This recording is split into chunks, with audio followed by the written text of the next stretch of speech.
Good evening, everybody.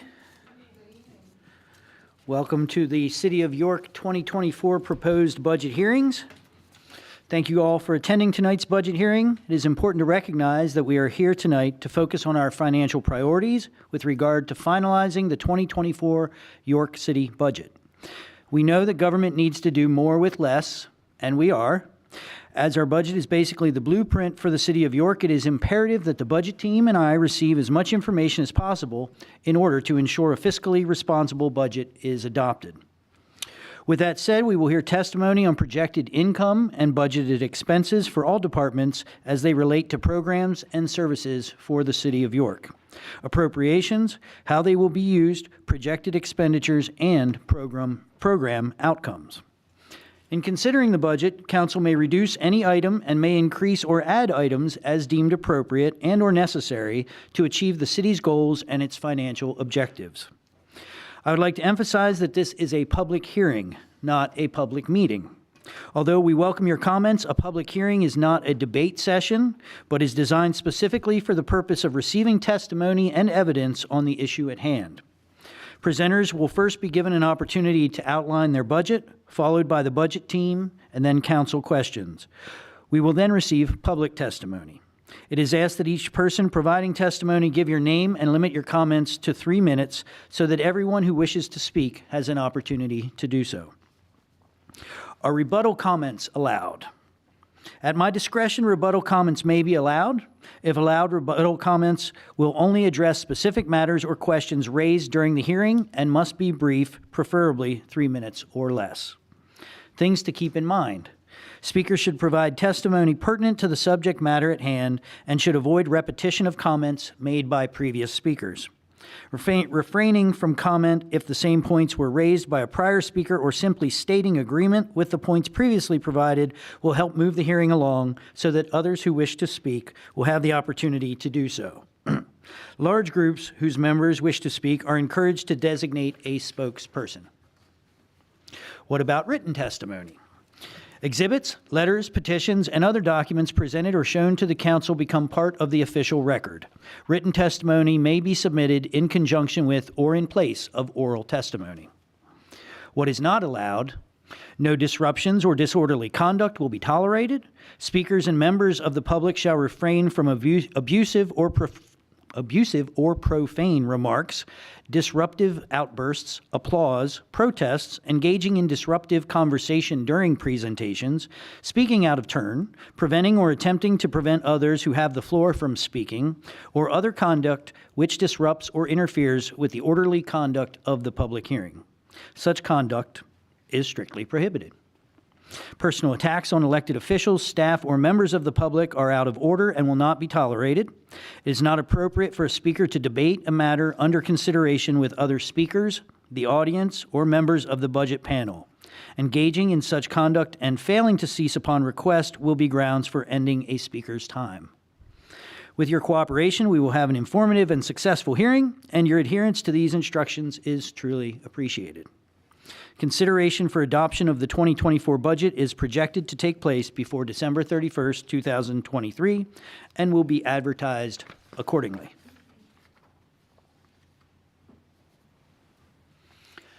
As Mayor of the City of York, and in accordance with Article 18, Sections 1801 to 1811.2 of the Third Class City Code and optional Third Class City Charter Law, I submit the City of York's proposed budget for calendar year 2023.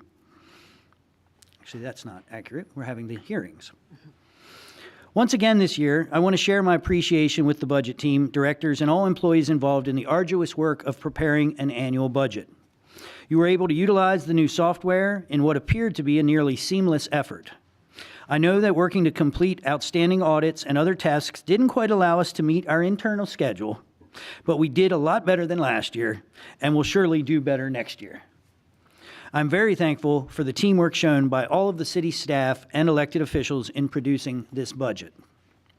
The total budget for the year 2024 proposed is approximately $102.4 million with a general fund budget of $68.6 million. This is an increase in the general fund from last year's budget relatively minor, but this is almost entirely due to virtually uncontrollable increases in the expenses of the city's insurance costs. The budget also includes over $8 million in American Rescue Plan funding that will be used to enhance our police department's effectiveness, support an increase in the number of police officers, expand our group violence intervention initiative, invest in new attainable housing, support the work of York City's amazing nonprofit service providers, and continue to improve our roads and our parks system. You will hear more about the different proposed projects and improvements to the city as we discuss the 2024 budget. But first, let me tell you just a little more about 2023's biggest accomplishments.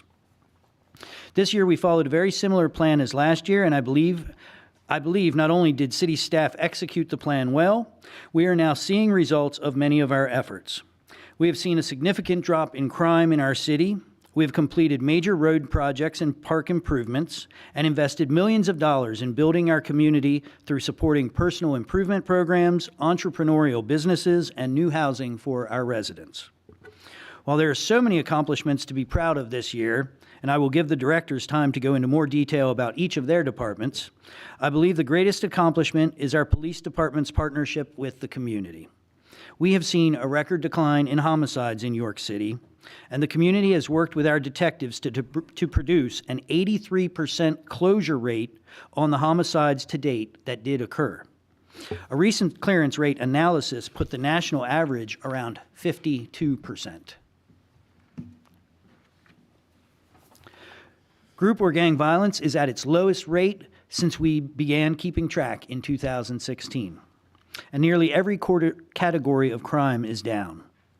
While I salute the police for their efforts, this is truly a community effort. We are investing in ourselves, and we are working as a community to help straying souls onto a better path and removing those that do not wish to civilly participate in a safe and prosperous York City. This time, I would like to begin the review of the proposed 2024 York City budget.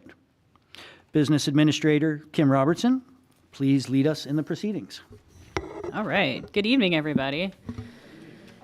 All right. We are going to start out with the budget for council. And we have City Clerk Diana Thompson. You didn't know you were first. I just happen to be sitting here. Right there. Hello, everyone. I'm Diana Thompson. I'm the city clerk, and I'll be presenting council's proposed 2024 budget request. My budget is pretty much routine. I allocate for the same things pretty much every year. Nothing huge, but there are a couple of things that I'd like to highlight. First, under other professional services, council is requesting $15,000 for special outside legal counsel to advise them on legal matters as requested by council. Currently, we contract with the Ben Law Firm, and they serve as counsel, special counsel, and it's just on an as-needed basis. Let's see here, and $5,000 is being requested to contract with an individual who can perform duties should I be unable to perform. I know, nobody can replace me, I know.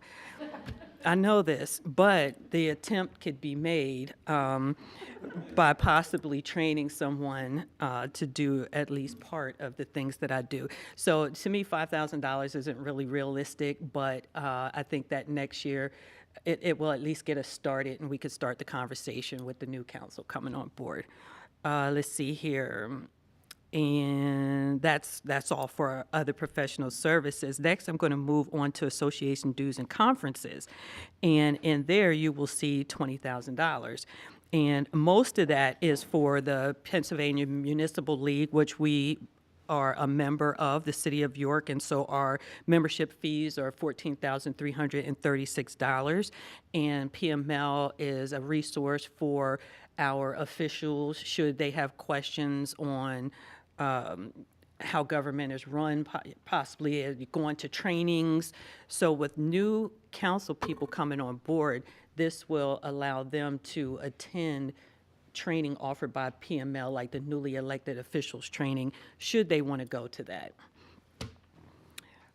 Okay, and then next, under other contractual services, I have the allocation for the Walter Drain Company. They're a codification company, so every time we amend the ordinances, they're the ones that update our books and get us all straight.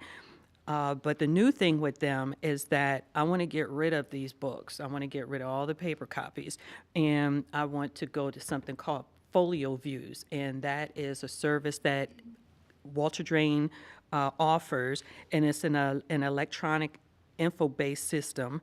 And what we would do is all of our ordinances would be on their server.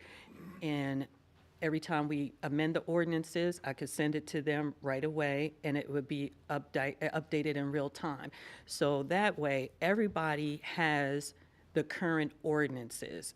So there, you'll never, like now with the books, and we get the replacement pages, people don't change the replacement pages, so they're quoting laws that happened 5 years ago. It's just a mess. So if everything is online, everybody can access that. I mean, you can do it now, but as you can see now, I have the strike-throughs that show the old text and the new text, just so you'll know. We'll get rid of all of that, and this way, everything will be updated in real time. So I just want to get away with the paper. That's going to save us a lot of money as well. Let's see here. And lastly, council, I was told that council's going to receive new computers. Through IT? Is that correct? Yes. Okay, so with that said, and that promise made, because it's an oral contract right now, I want to do away with the paper copies of the agenda completely.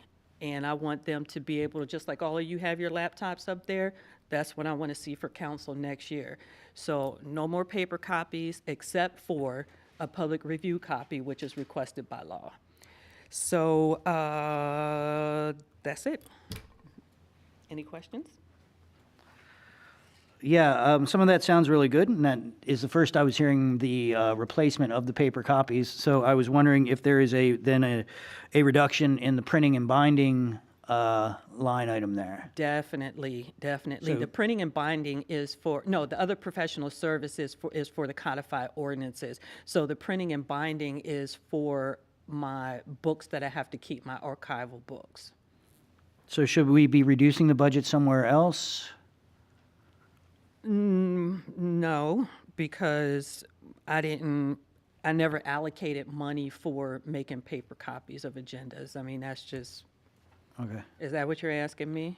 Yeah, well, you just said there will be a big savings, and There's a I was big looking savings for- in the codified ordinances, is what I was saying. That's going to be a huge savings for us, because paying for the replacement pages for everybody's books, that costs money, as well as the digital version of it, that costs money.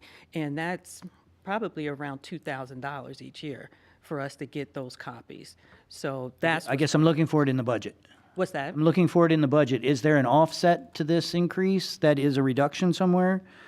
You just said it was about $2,000. The $2,000, that's for the, okay, I see what you're saying, for the other contractual services. There should be then. I'll look into that. Thank you for that. I understand what you're saying with that. I'll contact the Walter Drain Company and ask them, since we're switching to folio views, what would be the reduction in that? Because we still have to pay for their services. So I'll see what that is, and see if I can offer a reduction in that line item. Great, thank Okay. you. And then also, I hate to be the paper guy over here that doesn't have the laptop, but I think we should still account for that. Certainly in my case, I have a much better ability to work with paper, particularly when I'm dealing with lots of numbers and things like that. I want to look at multiple pages at the same time. And then also with removing the strike-throughs, I find the strike-throughs very helpful. Me too. So I don't know that I would agree with removing the strike-throughs. I agree with keeping everything up to date, but the strike-throughs frequently have the dates of when things were proposed originally. That helps us research why they did it the way they did, and maybe even go back and ask former officials, hey, what were you guys thinking at the time? And if we remove all those things, we won't have that kind of that paper trail. Well, that's why I'm here. Or that. I have the paper trail. I mean, my records go back 200 years. I understand, but I don't think that removing them from an online version would be beneficial for that kind of research. We can talk about that. Definitely. That's all I had. Okay. Diana, I just wanted to suggest, and I don't know how you and council would feel, but if there's any responsibilities that you have that if for some reason you weren't available, definitely needed to be done, I can offer up Saya Feliciano, the BA's executive administrator, to maybe be trained as just as backup where things are. I'm sure Saya really appreciates that. But just wanted to take advantage of the resources that we have for those, this is the end all, this is something that someone needs to be able to get to if, emergency happens and for some reason you're not there. So, I appreciate that. Thank you, Saya. all right. Any other questions, Mayor? Budget team, do you have any questions? No. Council members, any questions about your budget? Okay, public, any questions from the public? All right, first one down. All right, thank you. Thank you, Diana. All right, we're moving on to the controller's office.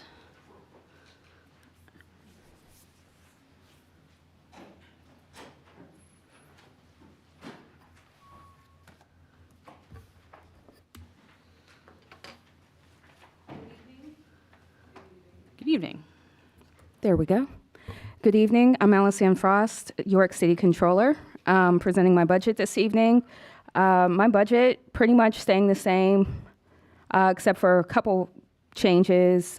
Biggest change, wanted to point out, is an increase in training needed for our deputy and our auditor. With bringing on the new auditor, it's definitely necessary that she is attending trainings to stay up on internal auditing standards and so that she can earn CPE credits for that position. Biggest thing also to note, too, is also asking for an increase in our office equipment and furniture so that we can purchase some office equipment for the auditor so that she'll be sharing a space with the deputy controller. With the new controller coming in, she's right now in the controller's office, so the three of us are sharing 2 offices, so we need to make room to ensure that she is, has some additional office space and furniture. Everything else is pretty much remaining the same. Other contractual services staying the same, and there is a increase and ask for a 2% COLA increase or a potential merit increase for our auditor as she completes trainings and certificates. Any questions? No? Mayor, no? Budget team? No, we're good. Council members? Public? Yes, sir. My name is Ryan Supler. I just have a question. How many people does the salaries cover for the 135? So that is going to cover our deputy, our auditor, and myself. Okay, thank you. I'm sorry? So not yourself, the controller. Yes, the controller. Myself, the controller. Any other questions? All right. Thank you very much. All right, thank you. Moving along with elected officials, we have the treasurer's office. We figure this out? Yeah. First of all, I'd like to second Michael's comments.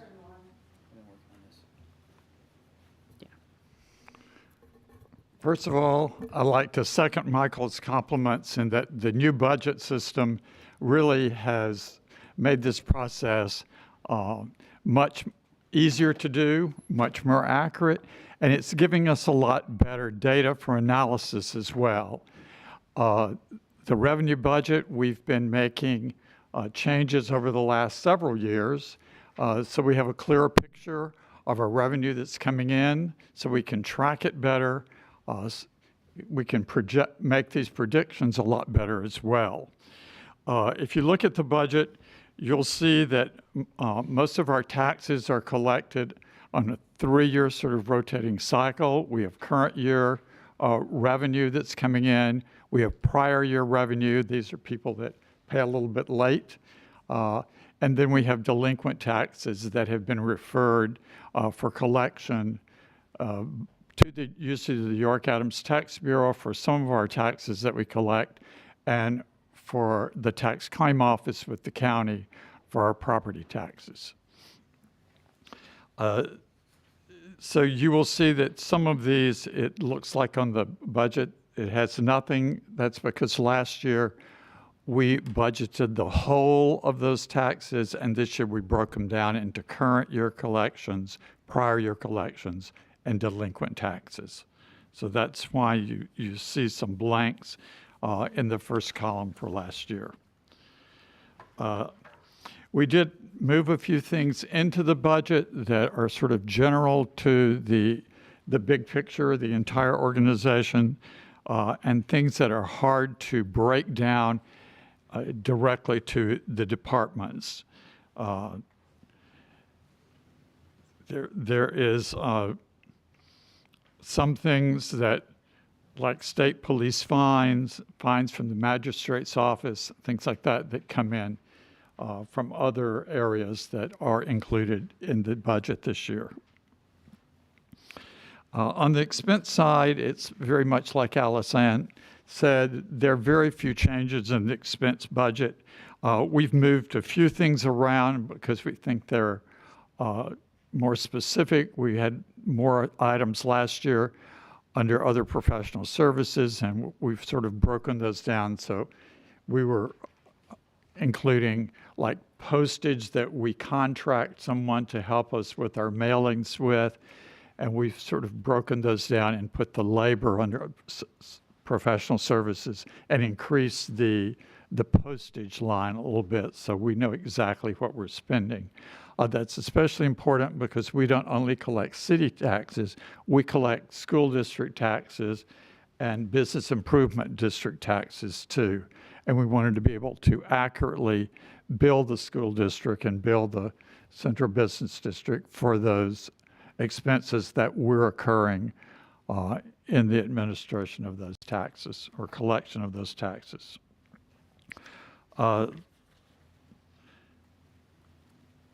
The sort of new thing this year, we do have to renew our bond. So that's something that was not in the budget the last few years because we get a 4-year bond for the treasurer.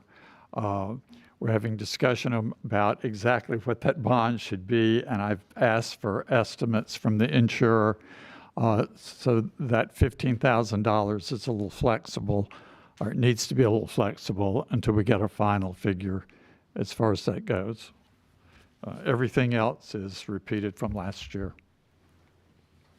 No questions. Okay. Any questions of the budget team? No. No? City council members? No? Public? Yes, sir. And then for salaries, how many people do we have? Oh, goodness. 6. 6 people, okay. 4 clerk cashiers, 1 deputy treasurer, and myself. Thank you.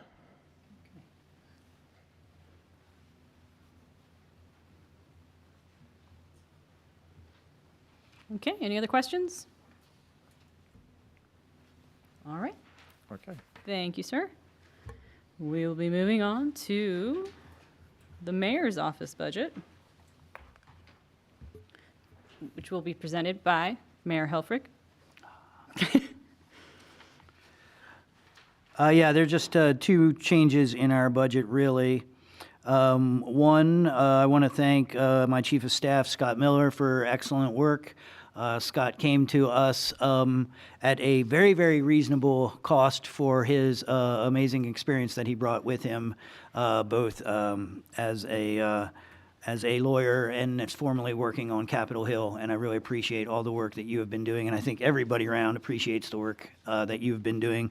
So I'm asking for a $5,000 increase in the Chief of Staff's salary. And then also under association dues and conferences, I generally only attend 2 conferences a year, and they are for the U.S. Conference of Mayors. That cost has been going up, and so this actually was supposed to be $6,200, not $4,200. So those are the 2 changes that I would request, and I approve in my own budget. So if we can make those, that's what I've got. Are there any questions? Nope. Anyone on the budget team? To answer Mr. Supler's question in advance, there are 3 people in. Yeah, no problem. I have a sheet. I'll just bring them up every time, and that'll work. Any questions from council members? Anybody from the public? Thank you very much. All right, moving right along. Next is the budget for the solicitor's office. Little different this year, since we essentially have outsourced our services in the solicitor's office. There's no one to actually present from the solicitor's office. But on behalf of them, you will notice the big changes in this budget is that we removed essentially all expenses that were associated with the office except for the other professional services, which accounts for our contract with Eckerd Siemens, for solicitor work, paralegal work, and an additional $25,000 just in case something comes up that we have to additionally outsource. The one thing to note on here is the solicitor's office is one of the first budget departments that we have that ends up being allocated. The cost of it gets allocated out across the city. So you will notice going forward that the departments that have that set up, there will be a negative expense that shows where we're backing out the expenses from that office and that it's being allocated via the system out to the other departments. It actually ends up being combined, I believe, with the business administration allocation. One thing of note is that under the indirect cost allocations for central services and for insurance allocations, which is resulting in the only cost out of this, total cost out of this budget of the $2,809, that will be corrected for the proposed budget. So those are just an error that we have to fix in the background with the way those allocations are set up to not include this department any longer. And I would just like to comment that I've been very happy with the transition. We had proposed that we would be saving money. This budget comes in about 16% less than the former solicitor's budget. So we were at $403,000 last year, and the total now is about $337,000. Now you're telling me $335,000? We're dropping that $2,800 out? Yes. Okay, so now $335. We just made $2,800. Good job. And not only while we had great professionals working for us, we had 3 professionals working for us, and now we have 300. So we have the law firm has expertise, and no matter what we're looking into, we know that we have somebody that has been working on that specific item for a long time. So I'm very, very happy with what we've done here. Mm-hmm. All right, any questions from the budget team? No. Any questions from city council? No. Okay, any questions of the public? Yes, ma'am. Please do state your name. Hi, Elspeth Bupp. So just a quick question about the solicitor allocations. You said that gets allocated to the different, I wondered how it gets, is it based on number of employees per department? How many departments does it get allocated to? And what's the basis for the allocation? It gets distributed based upon the number of employees in the department, and it gets distributed to all of the departments. There's none that's the exceptions. All right, any additional questions?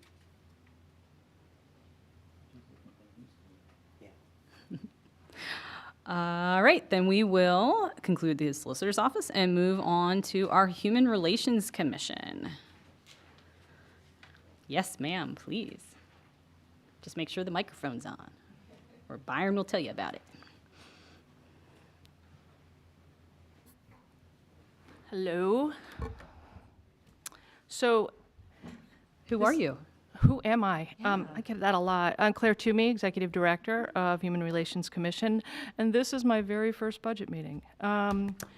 So I am not 100% sure of all of the events that took place last year because I wasn't here, but one of the things I can note is the number of accomplishments that we have had just since my tenure began, which is pretty remarkable because of the team that I have. The team that I have has been foolish enough to take me on with all of my ideas and have jumped in just full steam with some things that we brought up and projects that we put in play.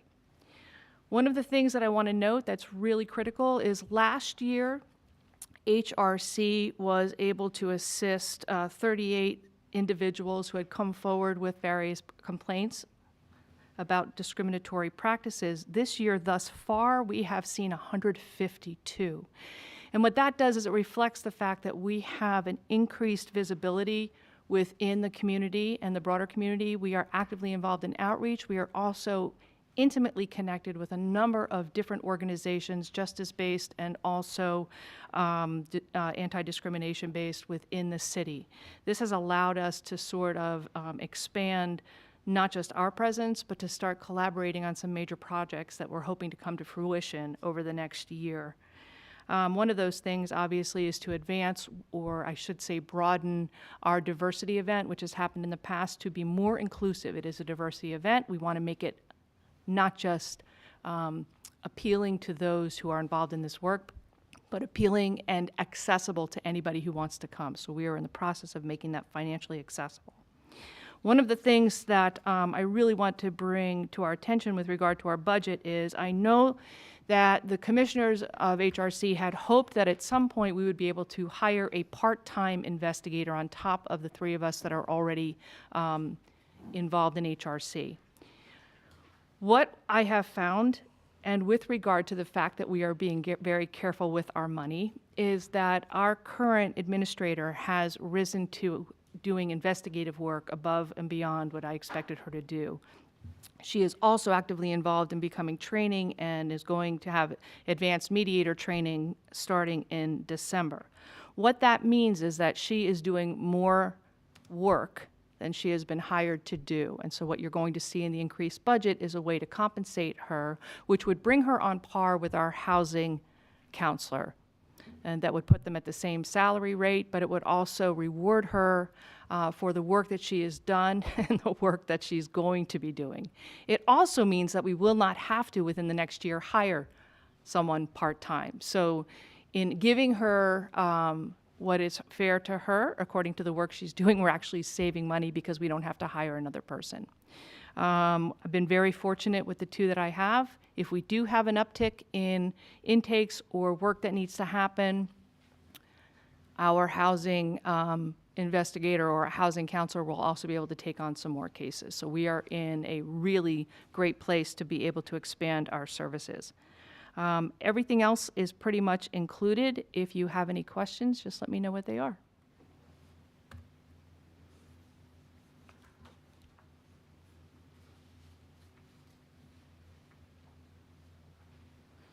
Mayor, no questions? No questions. Budget team, any questions? No question. All right. Council members? The public?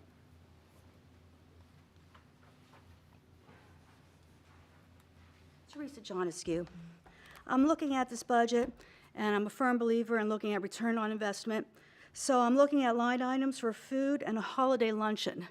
Is this something that could be maybe picked up as a sponsor somewhere in a community instead of using taxpayer money? Go ahead. I can answer that. That is not taxpayer money. All of that money comes in. It's a self-fulfilling event that is replenished every year by donors and sponsors. Holiday is a name of the person who started it. It is not a holiday dinner. It is something to sponsor a diversity event. And what that does is it thanks our sponsors. It recognizes those in the community who've been actively involved in the work. It offers education and a chance to network. But that is a self-fulfilling a budget. Like, that does not come out of anything other than the sponsors who replenish it year after year. Okay, thank you. Yeah, just to note, it's under 26 special projects. Generally, special projects, that's not general fund. Okay, I'm 10 learning. 10 I know you are, that's why I'm explaining.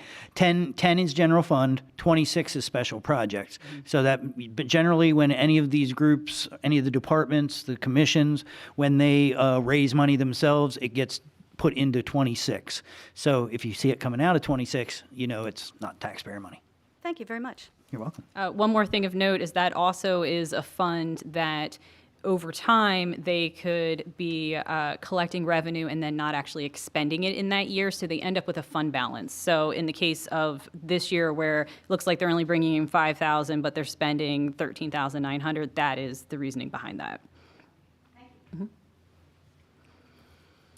Thank you.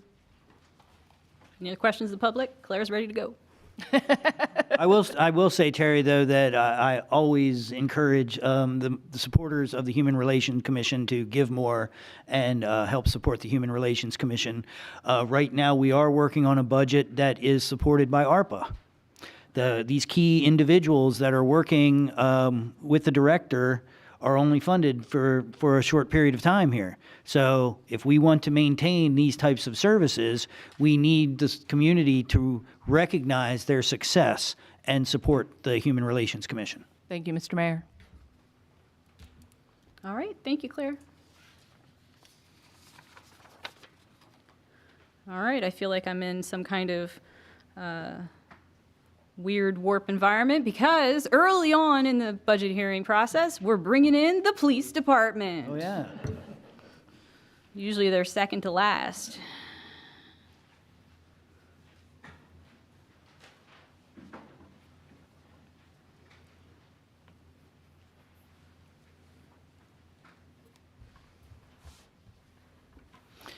And Commissioner, if you would like to take 5 minutes to tell us something good.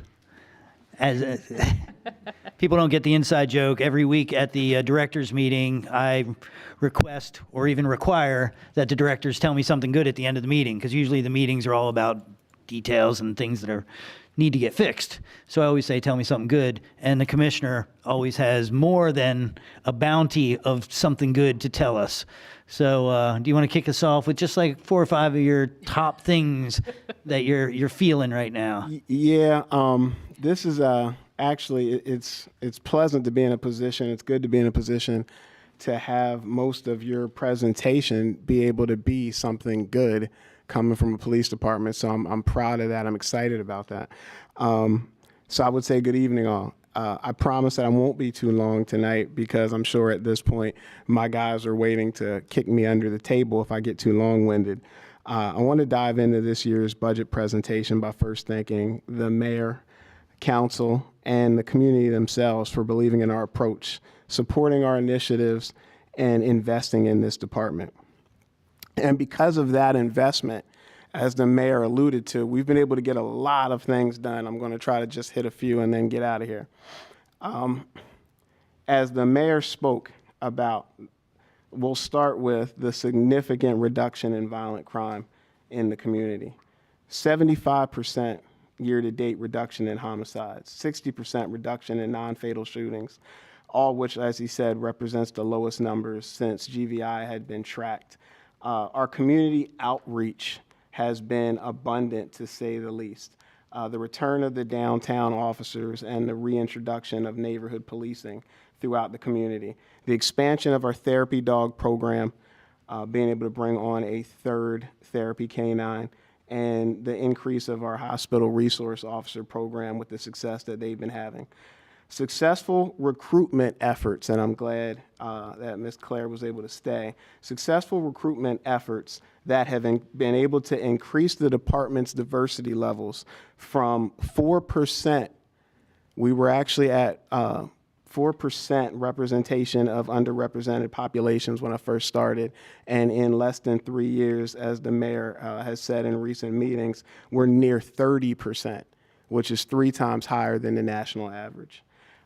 Thanks to one of the things that I'm proud of that we've been able to include with our customer service surveys, an online survey that's actually out where people can give feedback about their interactions with our officers.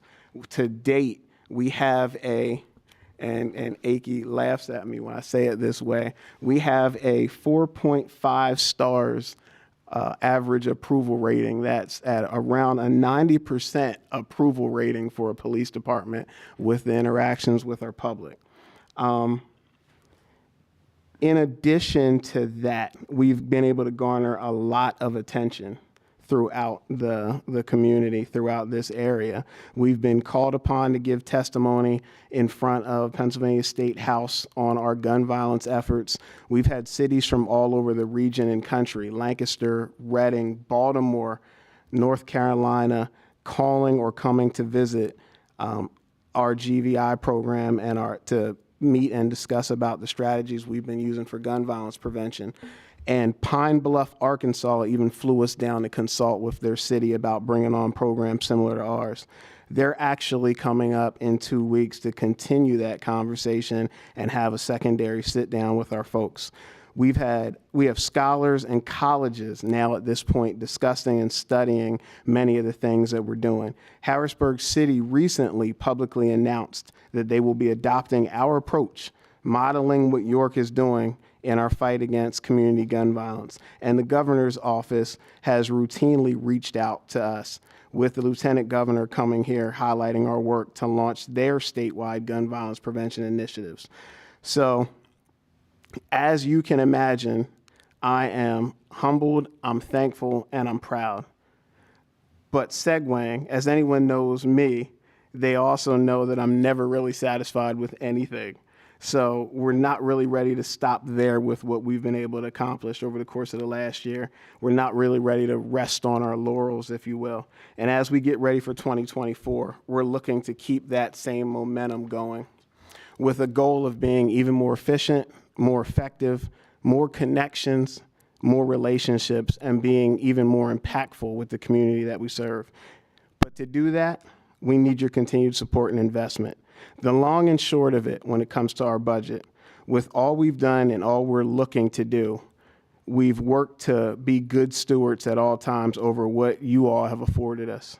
As you'll see when you look at our budget, with everything we've factored in and accounted for, recognizing much of the above and beyond things that we do gets done through the high level of donations that our department has been able to continually secure, but also some other funding. There's what you will see when you look at our budget is, despite everything that we've been able to accomplish and everything that we're asking for, and we'll get into some of those highlights, there's less than a $200,000 increase from last year's budget to this year, $189,000 to be in fact. What that consists of is this: a few pay adjustments for a couple of our longtime civilian support staff, a few extra dollars for incentives, residual expenses for the new people that we've brought on. As we know, new people means new cars, new equipment, and additional clothing, training costs, and expenses. And lastly, some increases for community services, because we truly have shown that we hang our hats on relationships. And doing so means that we really work to connect with this community, and we've seen and be seen as a resource. And that's paid so many dividends, from recruitment to, as the mayor said earlier, the interactions that we have with our detective bureau and their willingness to provide information and speak with our officers. So if approved, with that continued investment, here's what we're looking to do.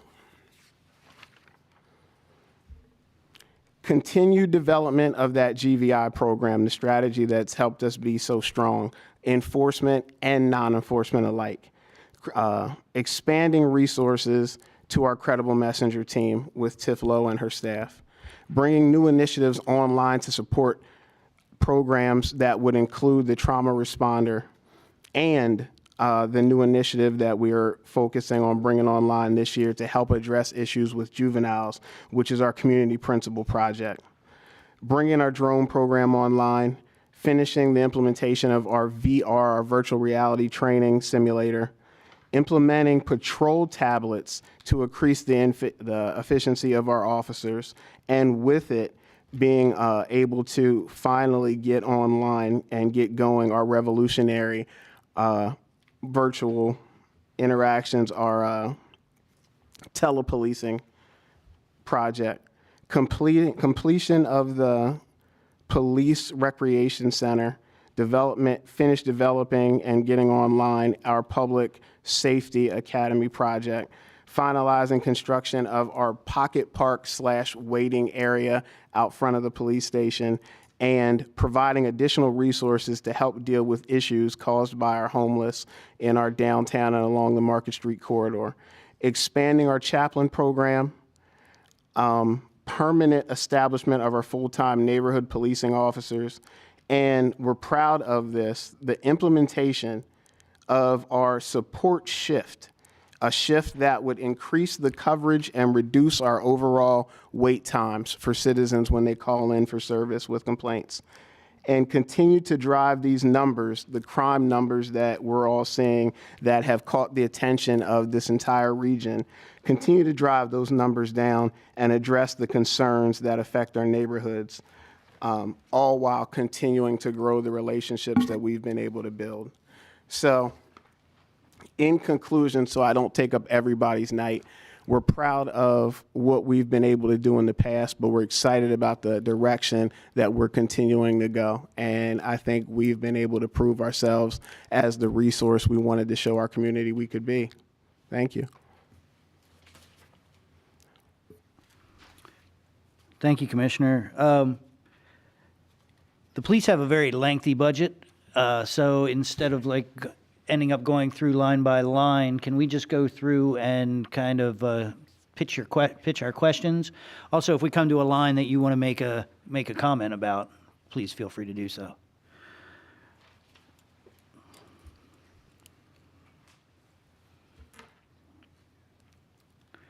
So I'll just go through. Anybody have any questions on the revenues? Yeah. No. And council members, or anybody, please feel, if I'm going through a section and you have a question, just go ahead and speak up.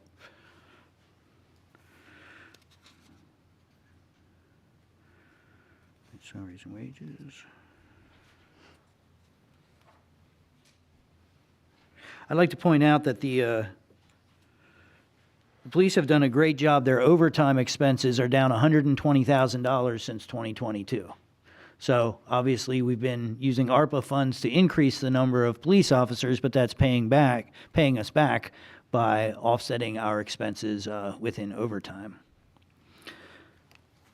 And bringing up ARPA, I'd like to share in general that $4.4 million of this budget, so the police budget itself is by far the largest expense in the city of York. I believe, what are we at, 26.2? 26.2 this year.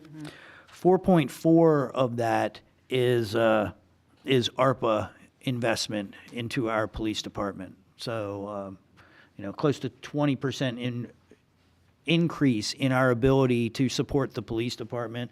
And I want to point out, as I said with the Human Relations Commission, these are temporary funds. When we know they're temporary funds. So our strategy right now is to invest as much as we can in our police officers, in our community, and make lasting change in the community. However, as these funds diminish, we are going to be looking again for more community support to sustain some of these things that we are doing now, we know are working, but can't be funded with by the taxpayers in the long run.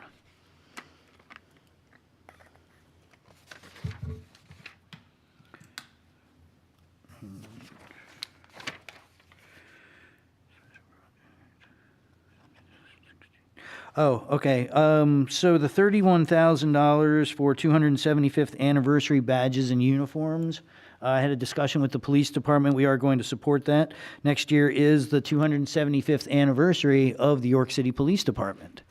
And but I am asking that be moved into Fund 26, Special Projects, and be funded by the Special Projects funds. You'll be able to fund it that way, correct?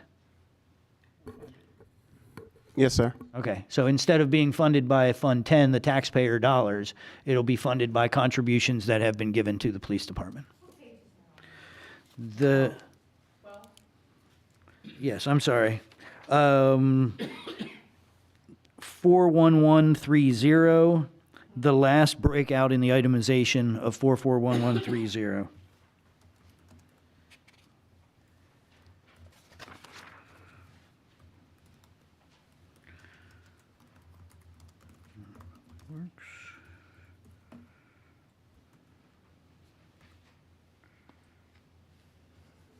Also, is this where the 45, in 44400, other contractual services, the $45,000 for National Network of Safe Communities, GVI, should be removed. That was located in two places in their budget. While you're on that point, I just wanted to publicly. I was going to get to it Okay, the next time. gotcha. You want to get to it now? I just wanted to shout him out. Okay, shout them out in a minute. Okay.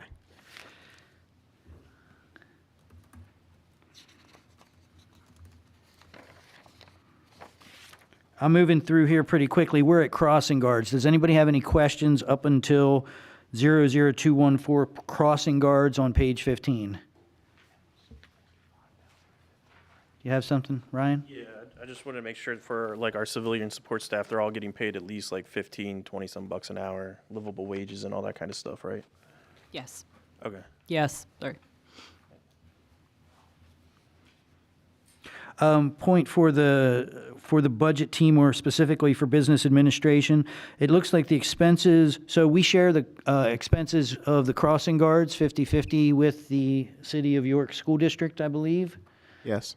And it looks like there has been an increase in the expense of that, but not an increase in the contribution from the school district. So the school district's contribution should be, and they should be invoiced for another $42,000 and some change. Okay, we'll increase that revenue. All right?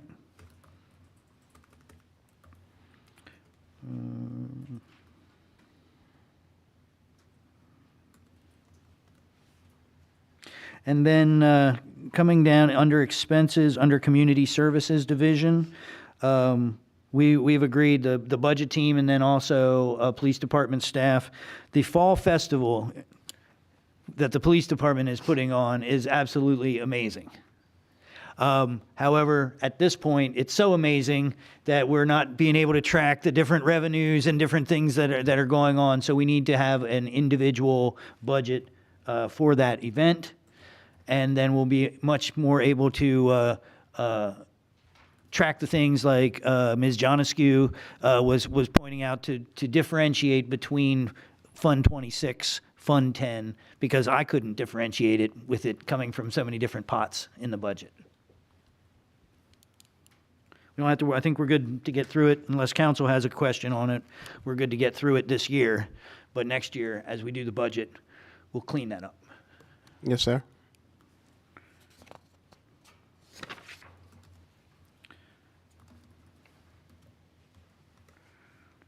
And then for the budget team, I spoke with the department earlier, and we couldn't quite figure out the hospital resource officer program. So I think your work plan has maybe thrown that off a little bit. So I would like to ask the department and the budget team to get back together on that one, because the number of employees in that program has increased.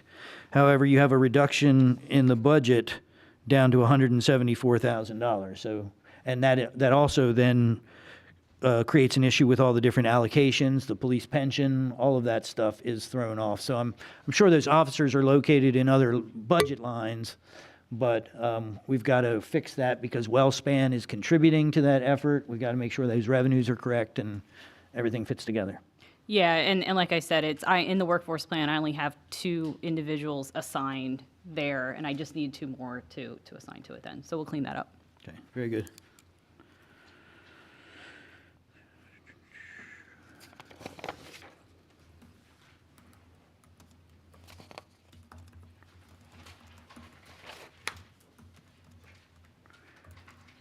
And we talked this morning, now I'm the whole way on page 17. Again, if there's anything that I'm skipping across that anybody has a question about, let me know.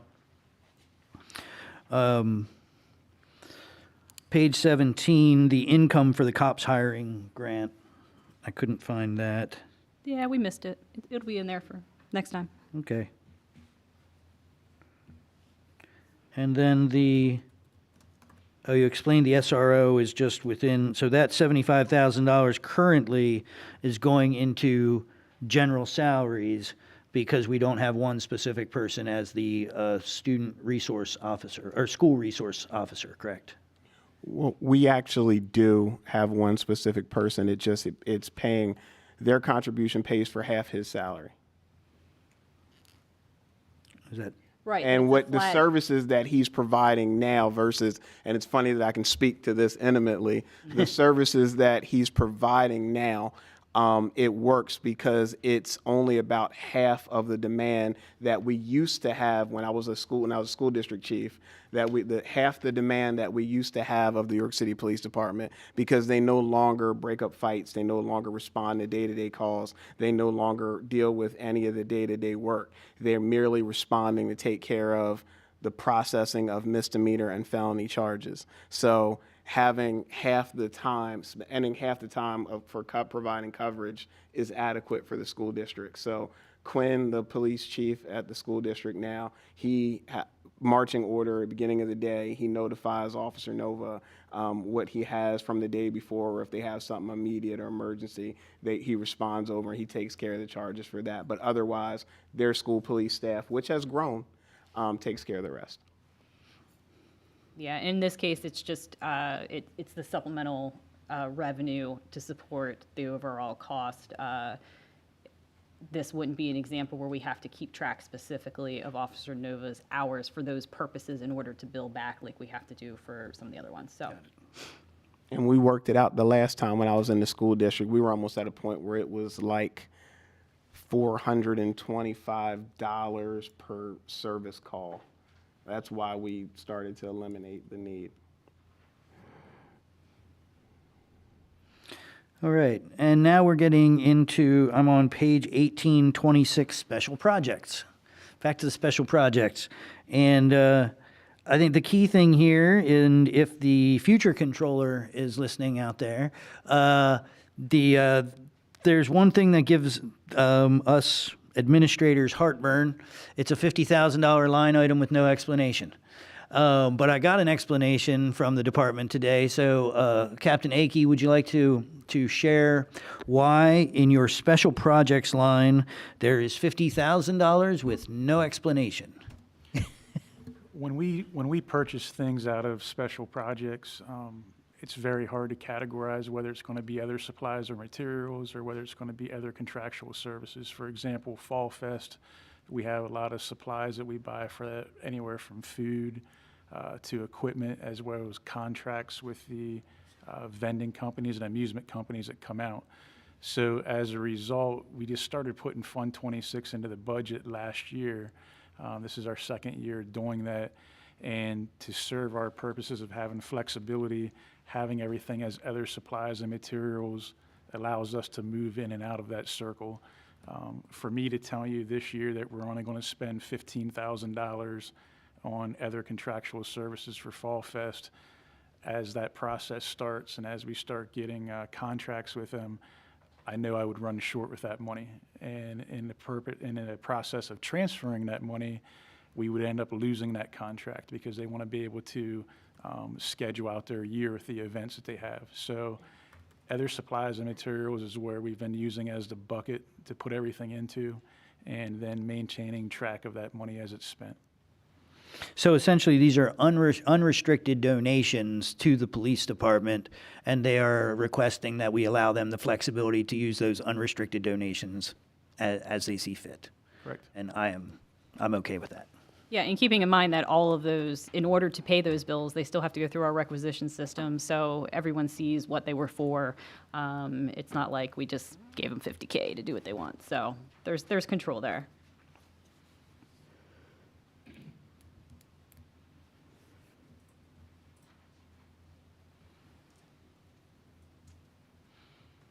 And so you'll see as we go down through this, and thank you for being patient with me and explaining it to me this afternoon, exactly what you were looking at, Ms. Janescu.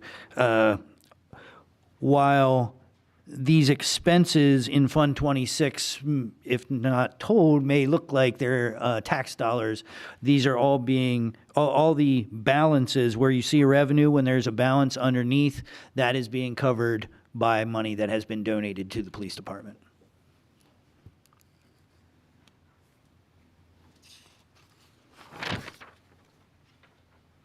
So I'm over onto page 20.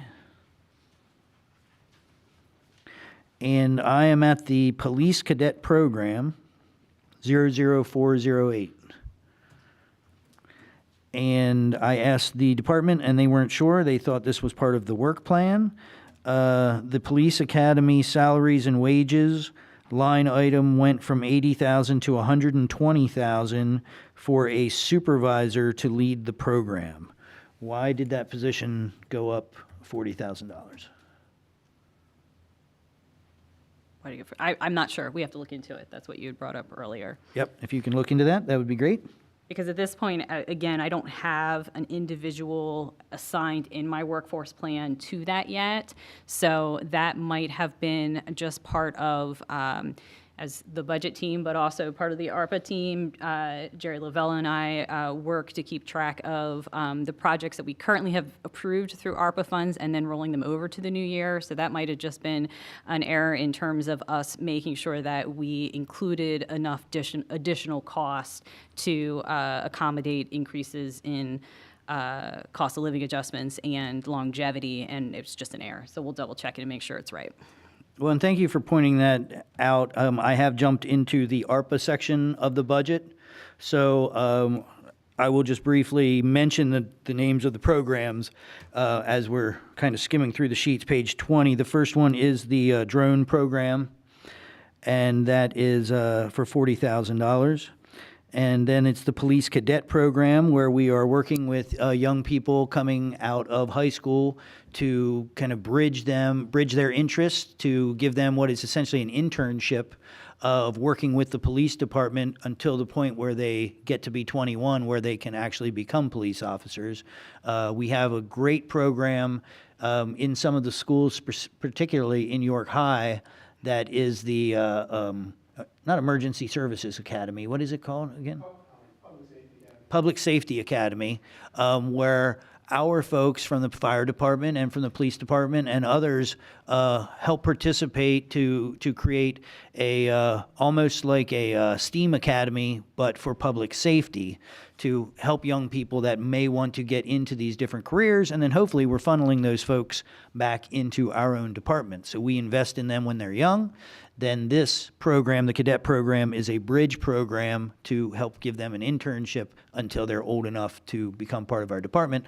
Another great part of that is they get 3 years of working with our police department, serving our community, before they're given the full rights and power to serve as police officers. So I think that it's a great program to put things in perspective before they choose to become a police officer. Next, we have the trauma-informed care folks, so helping individuals that are going through trauma, particularly after experiencing crimes themselves or in their families. Generally, the GVI Credible Messenger program, and this is where we congratulate Captain Akey. Commissioner, would you like to congratulate Captain Akey?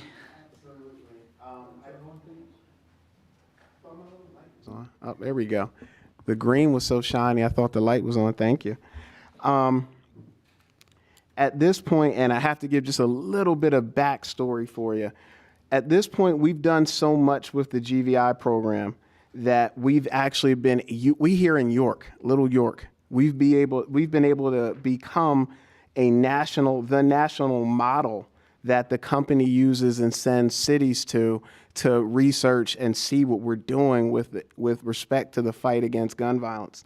With that said, Captain Akey, as a longtime York City officer and seasoned veteran and now finance guru, was able to monetize that for me and sit down with the company and say, at this point, we're as good for your business as you are to us. So what can we do with that? And he was able to take the $45,000 yearly annual cost that we were paying and get them to reduce that to 15 grand. So I am proud of him. I'm thankful for the work that he did on that. I'm thankful for the stoic nature of how he approached that, and as matter of fact as he was, to be able to save us 30 grand to sit here and do something else with. Great job, Captain. I also like to point out that there is an item that was missed here, and that is the More Graduations, Less Funerals program. So while I have the opportunity, thank you, Council, for supporting that. Dan, would you like to give us a quick update on where we are with that? Yeah, sure. So we haven't dipped into the ARPA funds yet. We have a grant through the PCCD, through the state, that actually is funneled through the York County DA's office.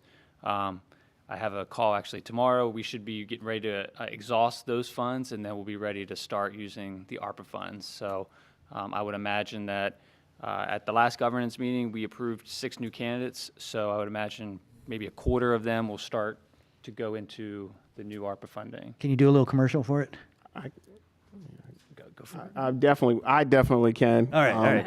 For anybody that doesn't know what that program is, in essence, what that means for us as city stakeholders sitting in this room is the program GVI and the Gun Prevention and Gun Violence Intervention Initiative has gone to our community, has gone to these young guys that are in the street, that are out there perpetrating gun violence, and said to them, if you put your gun down, if you stop, if you turn, if you pivot and get out of that life, we'll send you to college.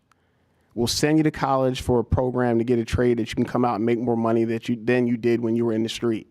And because of that, to date now, we have, as a city, as city government, as city stakeholders, we've been able to sponsor 10 people, 10 young people to completely turn their way of life and go a different direction. We literally have young men that were in the street, gun-toting young men, that are now sitting in classes in hack for a welder, CDL courses, and 6 more on their way because of it. So yeah, I didn't mean to jump in, but that one's enough that I struggle not to cry when I think of that one, because when I see the names come across, when the mayor sees the names come across, when Lent sees the names of young guys that he's chased come across that desk saying, okay, we're trusting you, we'll buy in, show us a better way, and taking us up on that offer, it's something for our whole city to be proud of.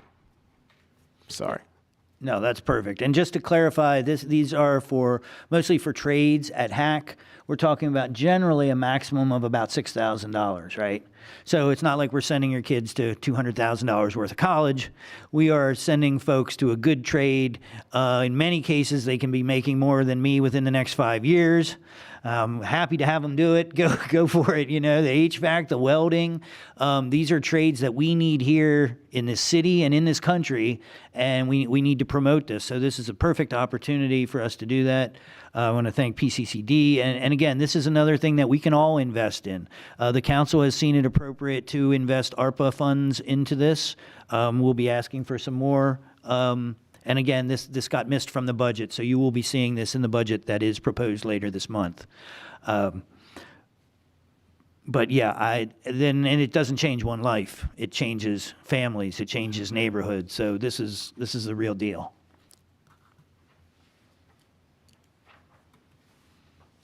And to give full credit, More Graduations, Less Funerals, trademarked Tiflo.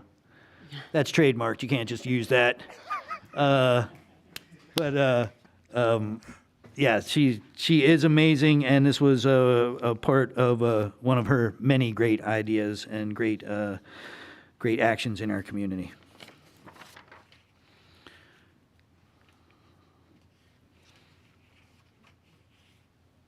Let's see. I informed you earlier, so now I think you had a question, Mayor. what's that? Oh, yep. Elspeth Bupp, yep, I support the GVI, but I wanted to ask, is the trauma-informed care, other contractual services, the advocate, is that part of GVI? And if so, is that person on police staff, or where are they located? Or are they the same? I guess they're different than the GVI project manager. And then I'm going to just keep talking for a second. They also, I see we have some full-time messengers too in here, and a GVI assistant, a sworn supervisor, and a sworn officer. So I was trying to get my head around how many staff are covered by this budget here that are tied to GVI. Gotcha. I will try to piecemeal my way through that with Captain Lentz's help. So the GVI portion of it right now is the project manager, the assistant project manager, which is actually funded through WellSpan. And then we have grant funding for credible messenger staff, grant funding and ARPA funding for credible messenger staff. Additionally, there is grant funding allocations for the grant funding and ARPA funding allocation for trauma responder personnel, which will also work with the GVI team. But I just don't want to get too deep into that because they'll actually work with the GVI program, but they'll also work with his patrol team and the detective bureau because their job will be to respond out, as the mayor was saying earlier, and do some post-care, some post-intervention following the incidents that happen throughout the community. They could be called in by the detective bureau. They could be called in by patrol. They could work with the GVI team or be called in by them. The goal is to get them on the front porches, get them in the living rooms post-incident to make sure somebody's there to check that individual's heart. To support the family, make sure that any children that live there are supported, and then do a warm handoff with the school district into more services to make sure that there's a continuum of care for the young people. I hope that answered that. So are the grant and the ARPA funding Separate. that shown on a different page as a revenue line? These are just expense lines. Is that the Yeah, Exactly, yeah, they would be. Yeah, they're pass-throughs, and that, yes. So currently, the only city employee out of all those would be Tiff Lowe's position as the coordinator. The other ones are passed through to nonprofit entities that employ them, and then they work for the project, the program coordinator. Just one additional thing. GVI is meant to deal with group violence, so what they used to call gangs, things like that. Unfortunately, either fortunately or unfortunately, most of our violence or our worst violence this year did not mostly involve group members or individuals that you would think of as gang members, multiple domestic issues, things like that. But they also have victims and also traumatized families. So a trauma responder would not just work on GVI issues, but be available for anything that occurs. And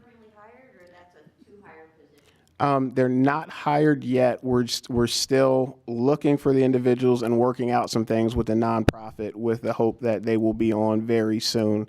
We have the individual identified. I've already started to have lunch and work conversations and court people. And the county's co-responder program is up and running. That right? is up and running. So this is not a new thing exactly.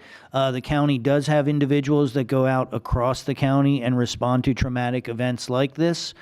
We are bringing one in internally so that we have our own person available. Absolutely. And with our co-responder, we differ from many of the other police departments that share the co-responder because our mental health call volume is so high that our co-responder is pretty much entirely used up dealing with mental health response. So this would allow somebody that could focus just on traumatic incidents. there any other questions? All right, we'll move on. So GVI Street Team, obviously part of GVI. Building Rehab and the Reprogram York. This is an initiative to create a program where the police department engage with our youth in recreational facilities. We are looking to invest in the Sylvia Newcomb Center for that. We have some funding. We're actually bringing some of this funding over from last year. The project has already begun to improve over there. However, we are not waiting for that. We have Diaz Woodard, our recreational specialist in public works, has been working with the school district, and we're hoping to work with Diaz, the school district, and the police department to kick off that to kick off the program well before the Sylvia Newcomb Center is available for our use. And we'll discuss that. We'll discuss that tomorrow, a little bit more. Let's see. ARPA telepolicing. That is where our police are taking advantage of technology for incidents where direct response, on-site response is not necessarily required. Somebody needs to report something like that. We're trying, you've heard of telemedicine. We're trying to increase telepolicing as well when it is appropriate. So that reduces the response requirements for our police officer, frees them up, and they are more effective. Victim notification follow-up. That do you want to explain the spider technology just real briefly? Yeah, so in short, anytime a victim files a report with the police department, they get a text message and an email with their case details, who their officer is that's assigned to it, and then when we make an arrest, they also get a subsequent follow-up as well. And then about 2 days later, they get a survey with, how are we doing? And so every day, the command staff and our lieutenants get a report out of, hey, this officer got feedback, here's what it is. That's where the 4.5 out of 5 stars had come from. On rare occasions when we do have somebody that's dissatisfied, our lieutenants personally contact that victim and find out where we could do better. Great, thank you.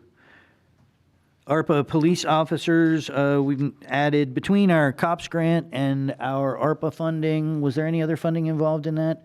We've increased by 12, correct? Correct, yeah, we're to 112 uniformed officers. Right. So we've increased our department 12%, which effectively is a lot more than 12%, because what you run into is that you may have 100 officers, but there are always personal issues, personal positive issues where people are having kids or something like that, and so they have off work for that. They're on vacation. Also, you have injuries, whether it be on time or on their own personal time, injuries, sicknesses. So at any given time, you may say you have 100 police officers, but you never have 100 police officers. So this 12 has really assisted and also partly responsible for reducing the overtime that I saw. So I just wanted to let folks know that again. And while, how close to the edge should I go, guys? While you cannot say that the amount of police officers directly reduces crime, we have seen a great reduction of crime in the last year and a half since we've been implementing these things. So, sorry, I'm very superstitious for good reason. Let's see what else, and that's really the investment of ARPA funding.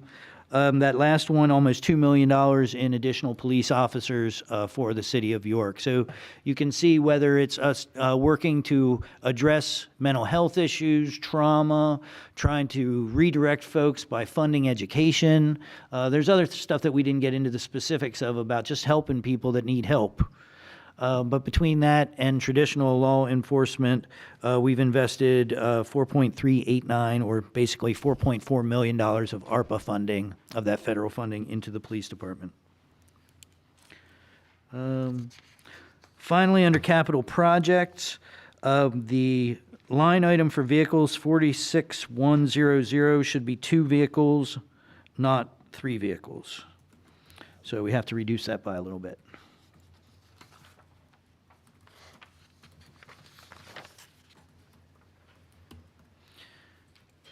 And I hope you don't mind that I kind of led us through that, because there's a lot of stuff that we could have just gotten hung up on. No, And I not wanted at to all. make sure, but please, any kind of closing statements from the department? Or first of all, any closing questions? For the chaplains, are they officers or are they Civilian volunteers. civilian volunteers? Okay. And then for the school resource officer, is that an armed person? Yeah, it's one of our police officers that's been through specialized training to function on school campus. Okay. And then for the drones, it says for 3 training. Are those going to be officers or civilians? Officers. Officers. That'll actually be led by Captain Akey. Okay. And then for the Sylvia Newcomb Center, is there an expected opening date or end date or some kind of? No, we can check in. We are in the very early stages. Okay. So it is right now, the designers are in there, the architects are in there, so. Yep, I see. I'm only like a couple houses away. Okay, Yeah. good. Yeah, there is no, I don't know of any deadlines yet, but that will come up tomorrow in Public Works too. Okay. And then for the ARPA, for a lot of these officers, how long do we expect to use? Or I guess, how long does that last? At least through 2025. Okay.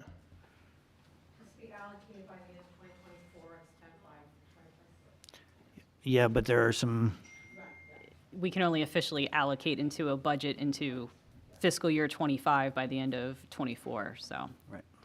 we'll see what, so as recently as 2 months ago, the rules changed on how you could use ARPA money. So we will see as we get closer to the deadlines, what the Treasury and Congress have to say about these different deadlines. Okay, thank That's you. all I can say right now. They just gave us a new opportunity to use it on other infrastructure like road transportation infrastructure, but they also gave us a new deadline, which is even earlier than the other deadline if you want to use it for transportation, which transportation is one of the hardest things to plan and engineer ahead of time, one of the longest completion tasks to do. So it's interesting that they gave us the opportunity at the last minute, but then made it so that only extremely shovel-ready and engineered projects or rushed projects could get into there. Any other questions? Commissioner, captains, do you have any closing? Not questions. I would just say again that I'm thankful that you all, and I say you all widely, broadly, yourself, the mayor's office, city admin, city council, and the community continues to take this ride on such a unorthodox plan. But I think at this point, 3 years in, we can safely say that it's working. The outreach, the way we're approaching things, putting people first is always going to be a good investment, whether you wear a badge and a uniform or not. So thank you. All right. All right, thank you, guys. Enjoy your evening off tomorrow when you're not here. We're making a good piece here. We don't have much to do. Yeah, hopefully, shh, knock on your wood, would you? Okay. Moving on, again, usually last, but not for any reason besides their account number 600, is the fire department.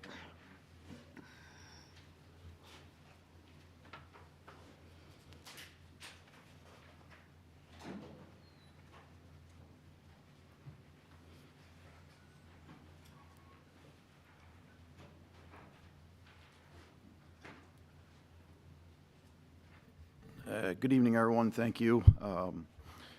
Thanks, Mayor, elected officials, and the budget team. It's always difficult to follow the commissioner, even at director's meeting and at this meeting. Unfortunately, we just don't have all the dynamic, fun event and things and projects that Commissioner Muldrow has gotten his department into. But we do have a lot of good things. We're working again this year. We're trying to work within the budget that we have and not have any major increases. And we have been doing a lot of retooling, restructuring the department, the staffing, and trying to move the department into, future as far as our technology where we've been lacking for many, many years. We've looked at several things as far as training. We've partnered with the York County Fire School, which is now turned into the York County Public Safety Center, as far as setting up trainings for our department members through the National Fire Academy and through HAC.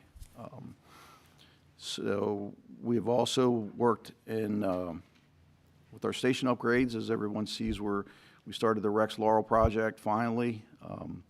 And again, with some ARPA funds, we've been able to purchase new apparatus. The apparatus today is so expensive compared to what it was. The increase just for the engine alone from when we purchased the last one was over $235,000. So again, the investments are greatly appreciated and well needed for that. But again, unfortunately for us, our costs are expensive through the technology and equipment and our staffing like that. So I think we've done pretty good with trying to keep everything in line with the services that we've been providing. I believe the product of that shows that is with us increasing our ISO to a Class 2 department.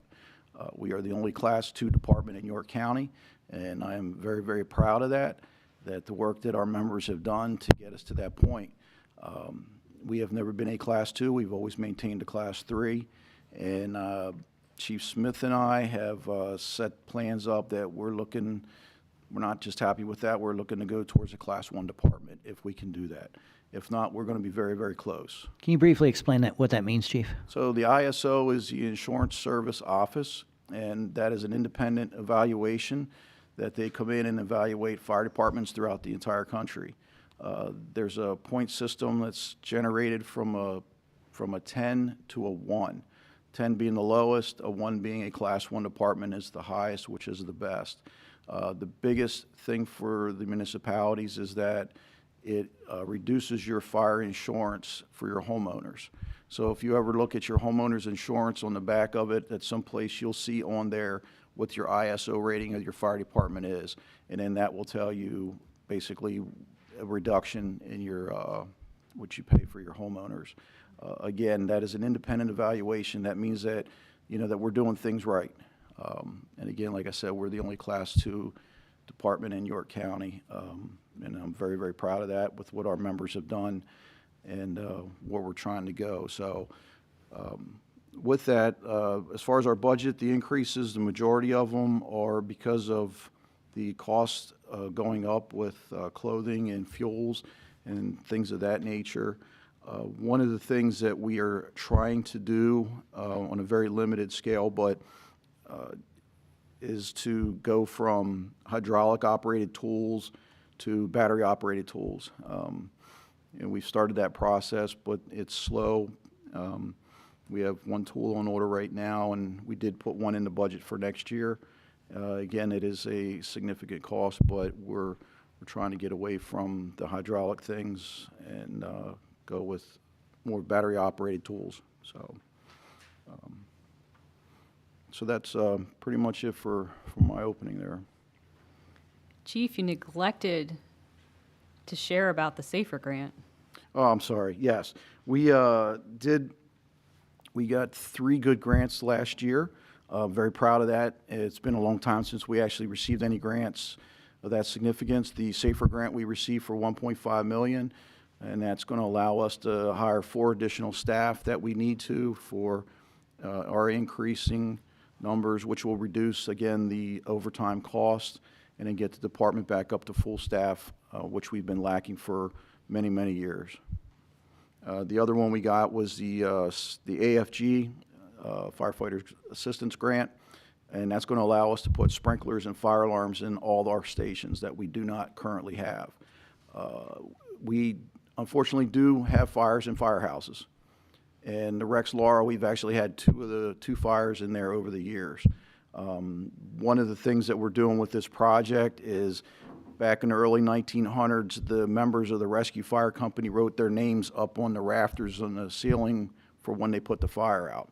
We're going to try and keep that somehow for history's sake there. But Again, that's well overdue that we have that. It's, have a firehouse with no fire protection in it, so pretty antiquated that way. Great. Yeah, I just wanted to expand upon the SAFER grant and the 4 additional firefighters. Goodness, it was the 2019 budget that I worked with Fire Chief Chad Deerdorf at the time in order to do a staffing analysis, because we were anticipating that our overtime for the fire department, the cost going into 19 was going to be close to $1.2 million. So as Chief said, with these 4, they're getting them back up the complement. They can tell you the story about, this gets them back to where they were 20 years ago. 2000s. And we were able to chip at that in 19 when we added an additional 7 firefighters and cut the overtime in half. What we have noticed and wasn't anticipated in our calculations for overtime is that we need to take into account injuries on the job, which cause vacancies, and we do have a minimum manning requirement associated with the IFF collective bargaining agreement. So if somebody's out, they have to replace them and backfill in. So injuries on the job, off the job, FMLA, again, sometimes for good things. You've got a young department and they're growing their families, which means you've got a lot of people out for that. And again, you have to backfill. So in my calculations on 19, I had the 7. And then they had a contingency of 4 officers. And I didn't want to press my luck at that time. I was really like, let's get the 7 in.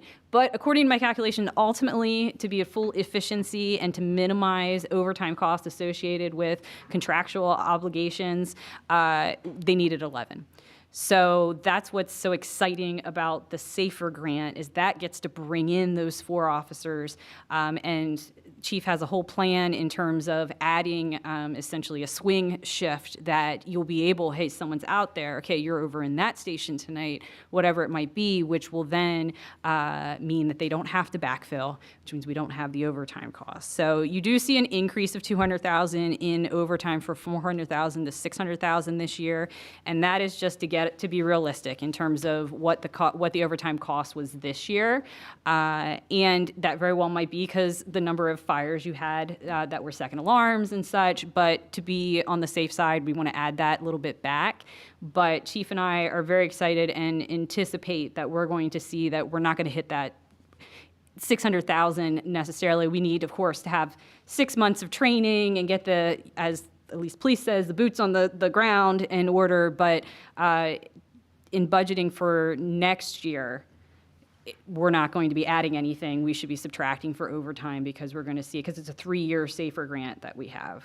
So we're excited to have this opportunity to show the benefits of having those 4 more officers, with the hope that after that grant's over, that we'll be able to justify using general fund to keep them on board. Yeah, that was one of the things I did want to touch, but I didn't want to touch. We did increase the overtime, but I'm very optimistic that we are really going to cut into that next year once we get these 9 members that we have currently in the academy out on the street. And then with the additional hires that we hire next year, I believe we are really going to significantly reduce that. So I'm really optimistic with that. So I do have a concern here. I think I brought it up earlier. Our agreement was that we would front load your equipment budget essentially to buy the ladder and 2 engines? 1 engine. Well, and we did one. Yes. So you guys are in the best shape that you've been in a long time, I'm hoping, right? Yes. Okay. So, but here in 43150 interfund transfer, there's still money budgeted for what we were calling the capital fund. I believe we said we weren't going to fund that for a couple of years because we were caught up. And I added that back in, not knowing the agreement, so. Yeah. Again, We're still good on that agreement? Yes, sir. Okay. Yeah, absolutely. So if you would please remove that $263,000 expenditure, that would be nice. One other item of note is, since we have 3 projects currently within the city that are related to RACP grants, federal grants, And it's been interesting to see the progression, Sylvia Newcomb being one of them that we had discussed, Penn Market, and Rex Laurel is the first one that we're actually to the point that we're moving on the renovations. So the last couple years, we've been rolling over contributions from ARPA, contributions from proceeds from the sale of the plant, and then this year we have to plan out, we're actually going to have expenses now. So Jerry and I are going to work. He had a plan in place to make sure that, and we worked with Blandon Ace out of Economic Development, who is overseeing our RACP, to make sure that we have the expenses in place and also showing revenue that we need in order to justify those expenses. And that needs to be reviewed from what's here before we present it for the proposal. But we do have a plan, because the RACP is one where it's reimbursable. So we have $1.5 million that we had to match for another $1.5 million, but we essentially have to be able to cover all $3 million worth of expenses in order to get reimbursed out. So we need to make sure in our budget we have room to be able to pay all of those expenses and then show the revenue coming back in. And Blanda did warn us that there is potentially several months to a year delay in reimbursement. So we'll be making sure that we'll be planning for next year too for any leftover expenses and then the revenue coming back in to cover us. I would, to that point, I would like to make a point of our luck or our great position in this, because many people that have RACPs have extended lines of credit and are suffering from this non-action by the state. So, hey, state, if you're listening, we have already talked to the governor and others about this, but others are suffering under high interest rates for credit that they were extended. But because of the sale of the wastewater treatment plant, we are our own creditors, and we don't have to worry about such things. While I've got the mic, just one more thing. On page 28 also references the capital fund, the 46101 vehicle lease and purchase. That should be reduced by that same amount, $263,571, which I believe leaves us with $70,000, which, Chief, I'm guessing is one vehicle that you may need? No, what that actually, it combines the revenues from the fire recovery fees that are in there to make that $333,000. Oh, so we keep the $70,000 in the Yes, capital. sorry, the 70, yeah. In the capital, whatever we called it. Capital fund, yep. Capital fund. We'll just remove the expense and also the transfer in from the general fund to feed for the 297. Very good.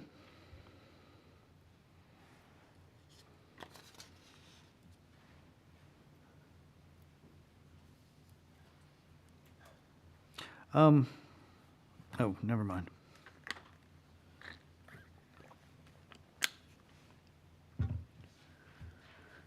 Oh, I do have a question, and I think this is more for the budget team. On 28, on the top line, 39090, transfer from the general fund. I asked you about this earlier, but I'm not sure I understood it. It's $687,000. It says $390,000 is revenue from the proceeds from the sale of the plant to fund Rex Laurel. Then the 297, you said that was apparatus. Is that apparatus that we sold? No, that is the funding of the future apparatus. I just didn't copy the But description. then why is that that's revenue that's being transferred, that's going to the expense of, got it. When we fund, we always have to fund the capital fund. It doesn't have its own revenue source. So we're always transferring money in from another fund into the capital fund to cover the expenses. So in the background, it's second nature to the budget team that we know if we put something here, we've got to change it here, here, and here. So it's an expense out of the general fund, which ends up being revenue in the capital fund, and then you see the actual expense where they plan to spend it. Yep. Excellent, thank you. Mm-hmm.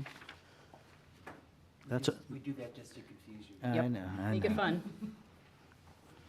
That's all I have for you, Chief. Any questions from the budget team? No.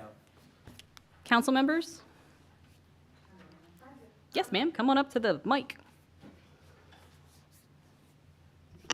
I'm just curious about that third grant. Oh. Oh, the third grant, I'm sorry, was, that's from the Office of the State Fire Commissioner's Office. That's $15,000 that we received. What we use that for is purchasing of hose, fire hose. The fire hose, the big lengths is $500 and the smaller is $350. That allows us to buy a significant amount that we can outfit at least one vehicle. The good thing with that is this year it goes up to $20,000. So we're getting an additional $5,000 out of the state. So that's really going to again help us with that. Thank you. That's great. And the SAFER grant was, you said was a 3-year grant? Yes. So the 1.5 million is over 3 years? No. It's 1.5 million per year? No, it's, what is it? It's going to, it was $700-some thousand to cover for the 3 years. Yeah, because it's $434,780 for this year, and so we've got 3 years of that. So it's more than 700, but. If it staffs or it funds for the 4 firefighters for training, clothing, and everything. Yep. Thank you. Oh, come on up, yep. Questions about North York Borough. Has there been discussions or a vote from them to secure that funding moving forward, maybe a long-term funding stream? Yeah, so where we're at with that, Ryan, is I've had the meetings with North York Borough. They voted, their council has voted to extend our contract. So we will do a 3-year contract extension with them. Great, thank you. And then my other question is I guess the county is still contracting with the Red Cross to do smoke alarms, or is that just only outside the city, or does that incorporate the city? No, it involves everybody in the county, yeah. So unfortunately with COVID, we had to suspend our smoke alarm program. It has not picked back up again, but the Red Cross is who we funnel these folks to now for smoke detectors and CO alarms. Great, thank you. Any other comments from the public? Yes, ma'am. Hi, Elspeth Bupp. I wanted to ask if you could talk about how you come up with the fire pension amounts and health insurance allocations. For example, in the SAFER grant section, it's very similar to the salaries and wages. So I wondered how, I guess it's related to the contract. I'm sure it's related to the contract, but Nope. maybe you could speak to how you come up with those amounts. Sure. First of all, the pension amounts is a calculated amount that we work with our actuary for to determine what our minimum requirement, its minimum municipal obligation is the MMO that is required for us as the city to contribute into our pension funds each year. So that is based on a calculation. And then what happens is, so we've got a fire pension, a police pension, and an officer and employees pension we refer to as O&E. So, and the folks that fall into it are descriptive, police, fire, and everyone else. So what happens with police and fire is that we can keep the actual expense of paying out the MMO fund within their budgets. For officers and employees, the actual expense of paying out that MMO payment is in the Fund 70 of Business Administration. But what we do then is that we take the cost and divide it by the number of members of the officer employer's pension fund, and then that gets allocated out to just the members who are part of that. So police and fire, I do the same thing.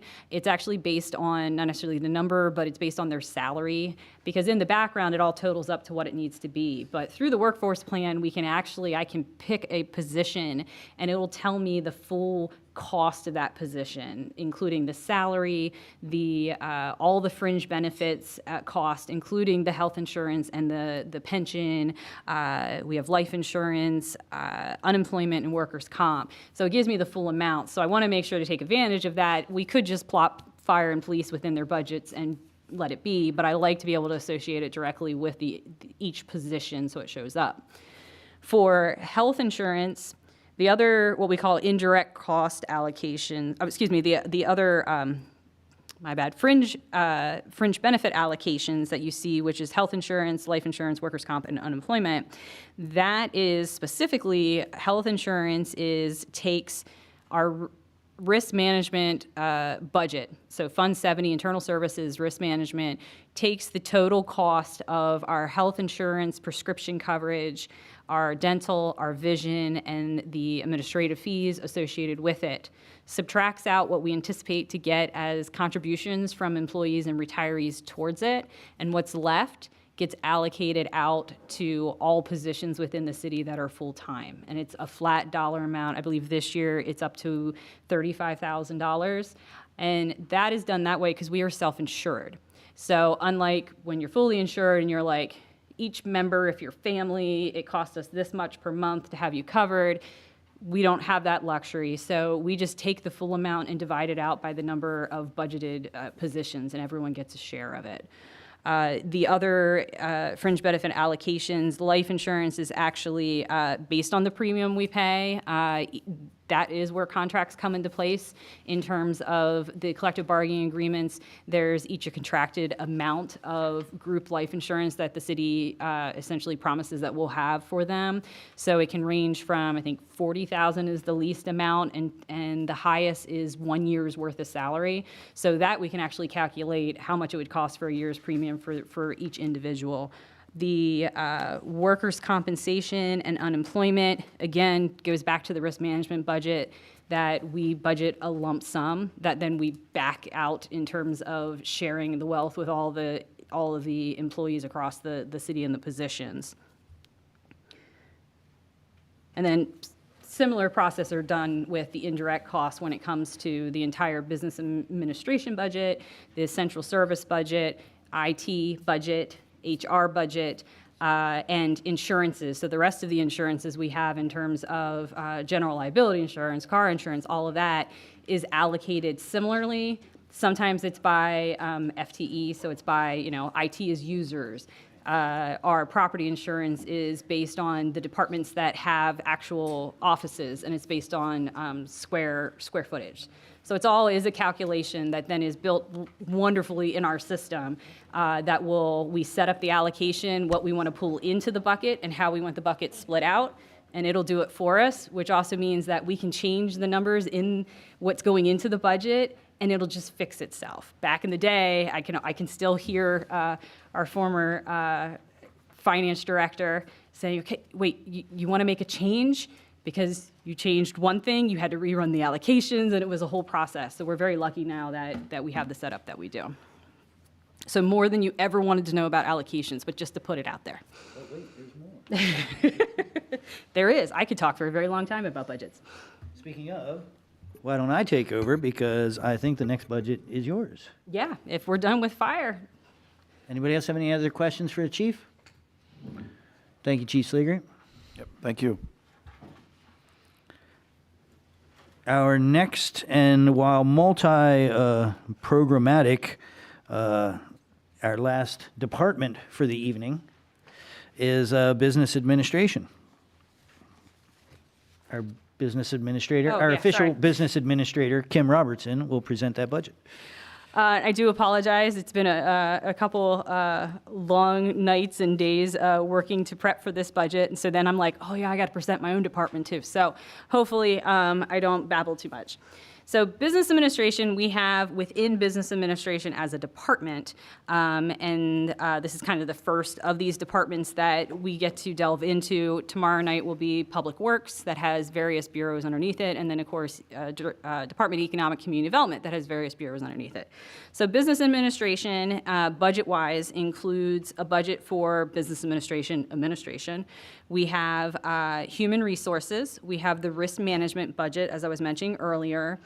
We have IT for information technology, and we have the parking bureau. And additionally, within the business administration budget is the White Rose Community Television.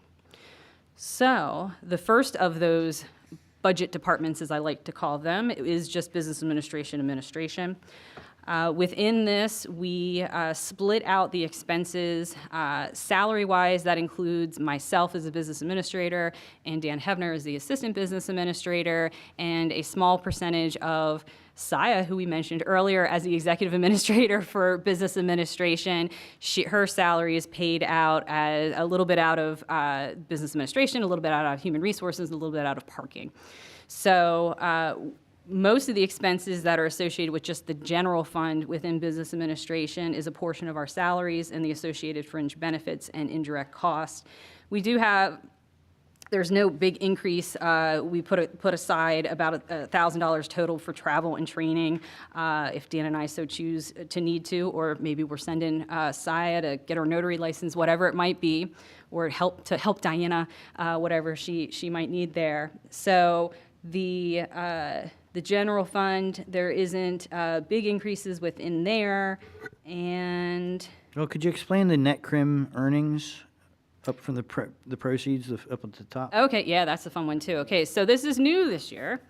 So last year, with the proceeds from the sale of the plant, we invested the proceeds into a crim investment account.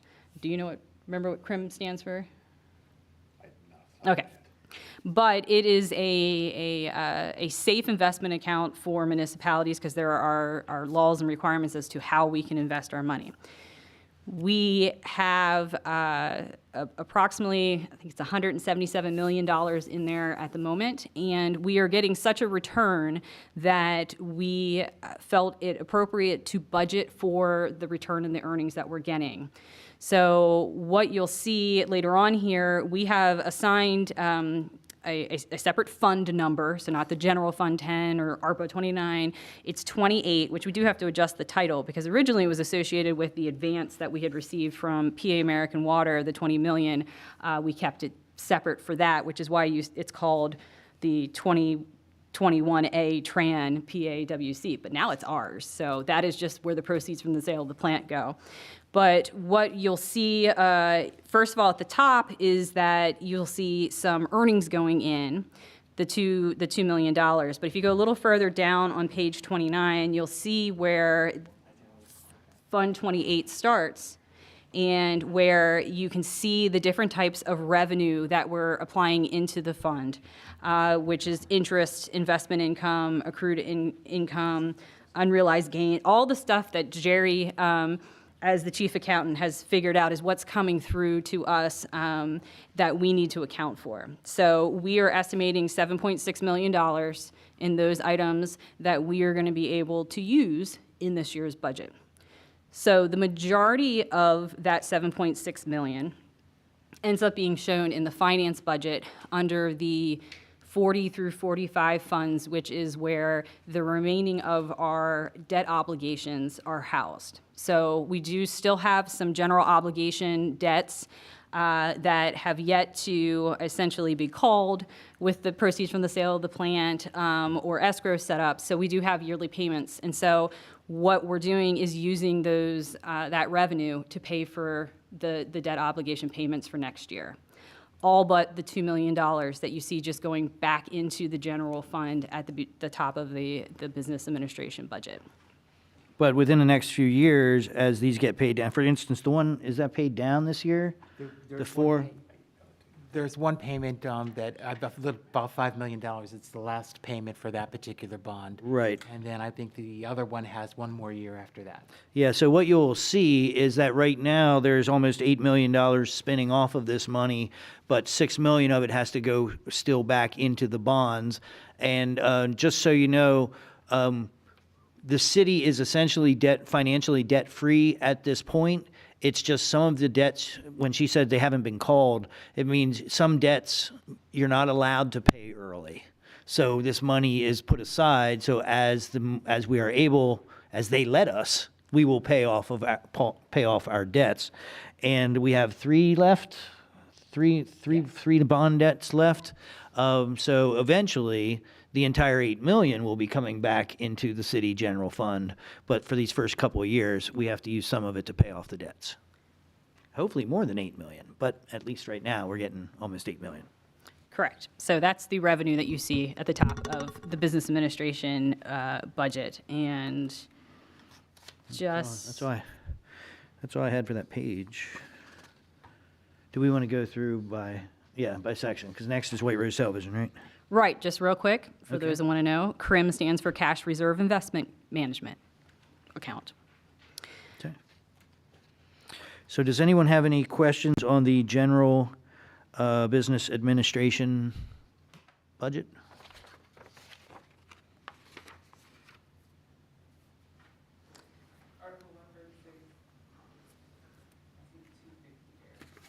Yeah, we should be paid up on all of that. We will continue the work, but the expenses are paid. At this point, we're not anticipating, that was put aside initially when we thought a diversity study might needed to be done. I thought that was the fund to pay for the consultant.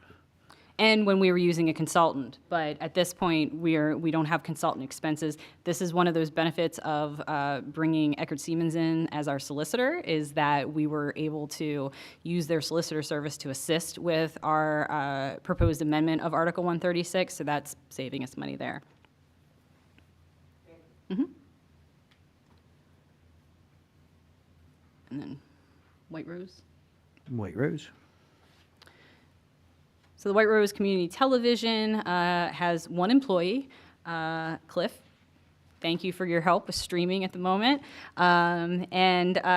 So his expenses for this budget, he keeps within a pretty standard increase-wise. Occasionally he does ask for a new camera or encoders and decoders in order to upgrade the broadcast equipment that is made available to the individuals who take advantage of the White Rose Community Television for their shows and programming. Cliff also does, you'll notice there's some revenue associated with the White Rose.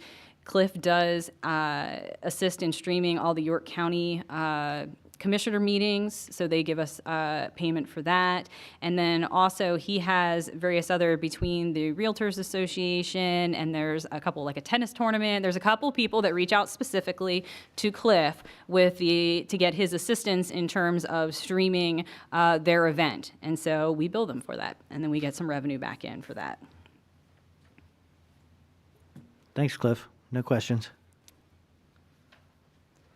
Lastly, you'll see that there is a portion of the business administration budget that is to our internal services fund. And as I mentioned before, with our indirect cost allocations, essentially any cost, any expense that falls into the internal services fund gets allocated out to the city. So this is the portion of the business administration that is not directly paid from the general fund, but since we work, well, we're doing a budget now. We're doing, we help everybody within the city with their business administration work, is we allocate a portion of Dan and my salary out to them.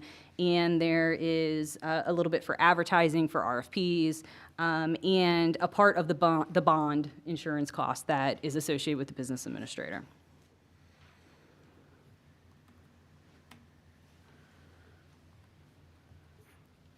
I think we can keep moving along. Internal services.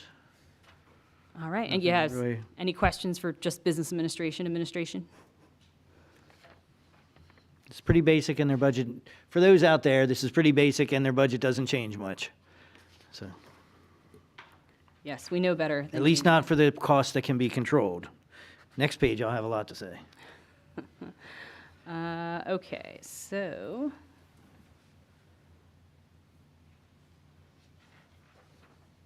Business administration. Told you I'm tired. Give me a second. Okay, so next is human resources. Yep, I have no questions on Okay. human resources. And human resources, again, is completely under Fund 70 for internal services, and the entire cost for human resources is allocated out to all the other departments. One note in there, we had originally asked for assistance through ARPA to pay for an interface of what was police and fire's scheduling system with our time and attendance system and/or our payroll system. But what actually ended up happening is that the police and fire went with new scheduling programs, whereas part of the implementation, we can just work right in tying the files that are needed so that we can streamline our payroll process. So we don't need the ARPA funds, so we're giving it back.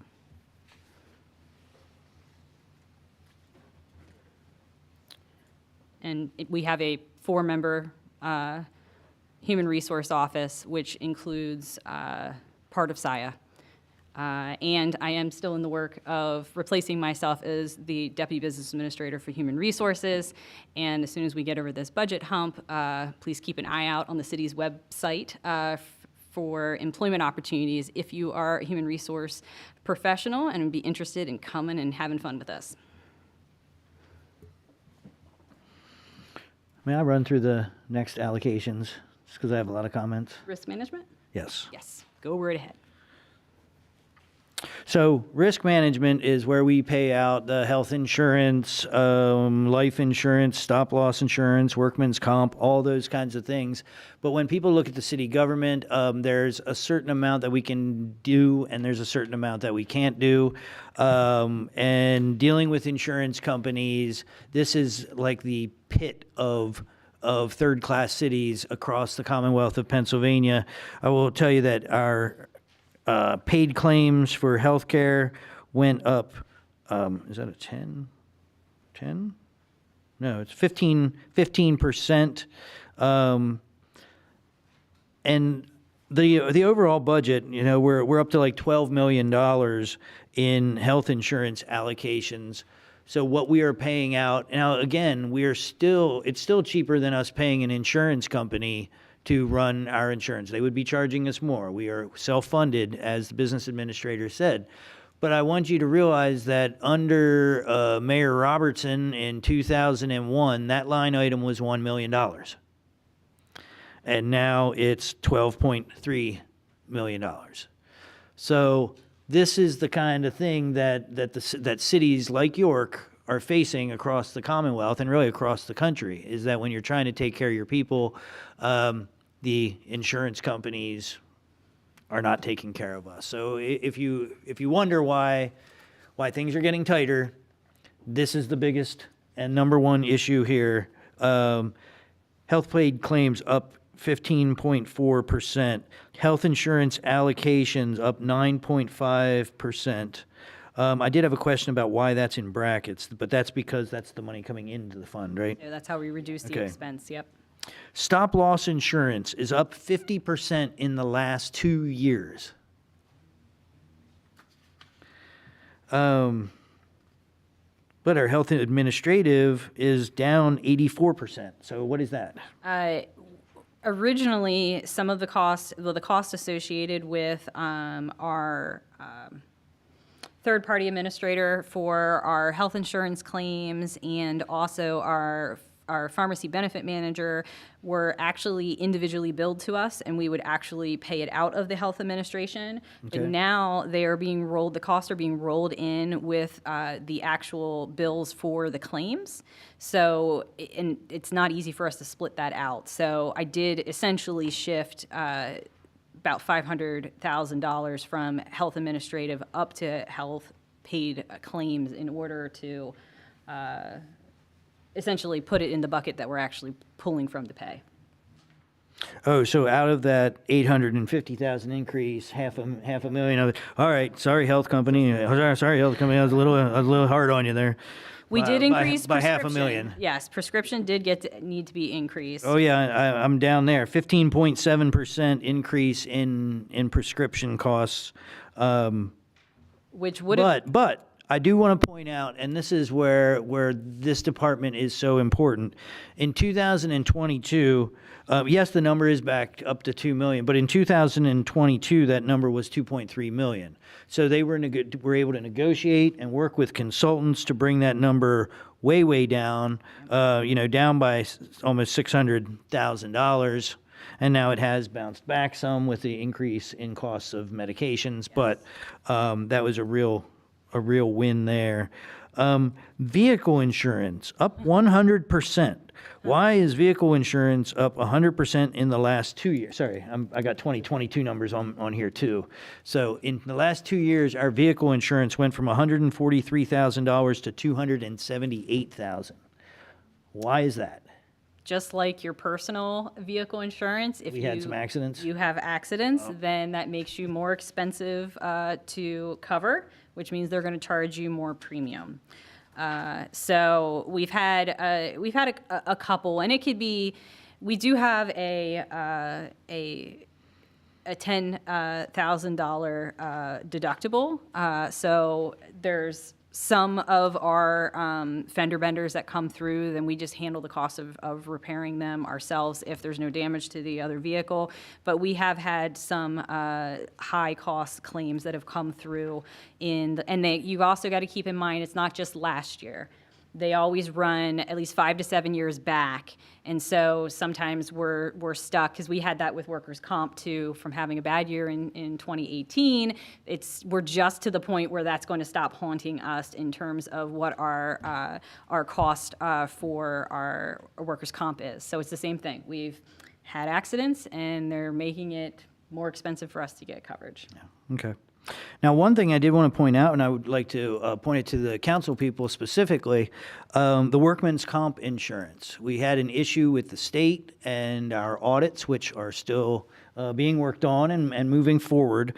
But there was an issue with the state where we were state insured for our workman's comp, and I think that was in 2022, right? The 2022 budget, we were still under the state workman's comp. Yes. That was $741,000. When we switched last year, we saw an increase of $35,000. So it wasn't the catastrophic issue that it was portrayed to be at one point. And then just that plan itself went up $17,000 more this year. So we are insuring. We do still hope to go back with the state and see if we can negotiate and find a way to get a better deal. But at no time did it really impact the way that concerns were, or that suggestions were made that it might. And a quick And follow-up. I'm not saying by council members. I'm saying that the whole discussion at this time, the state was, yes. Yes. Just to follow up, we also added new vehicles, which of course would increase it. it. Got Sorry. it. Thanks, Dave Rudolph, for shooting me that information. Thanks, Dave. Hope you're doing well. Yeah. All right, that is all. I just wanted to talk about all those insurance things because it can be complicated, and it is one of the biggest increases in expenses in the entire city budget. So, back to you, Kim. And also another reason I'm looking forward to a new HR director that could take over the responsibilities of overseeing the risk management budget. Yeah, honestly, these next things have no changes in them, so I think we can skip over them pretty rapidly. Yeah, just to follow up real quick, because you'll see that there's a little bit of revenue at the very top that's under miscellaneous, and some of that is actually payroll deductions that we take for supplemental life insurance that comes in essentially to the fund and then go back out when we pay the carrier.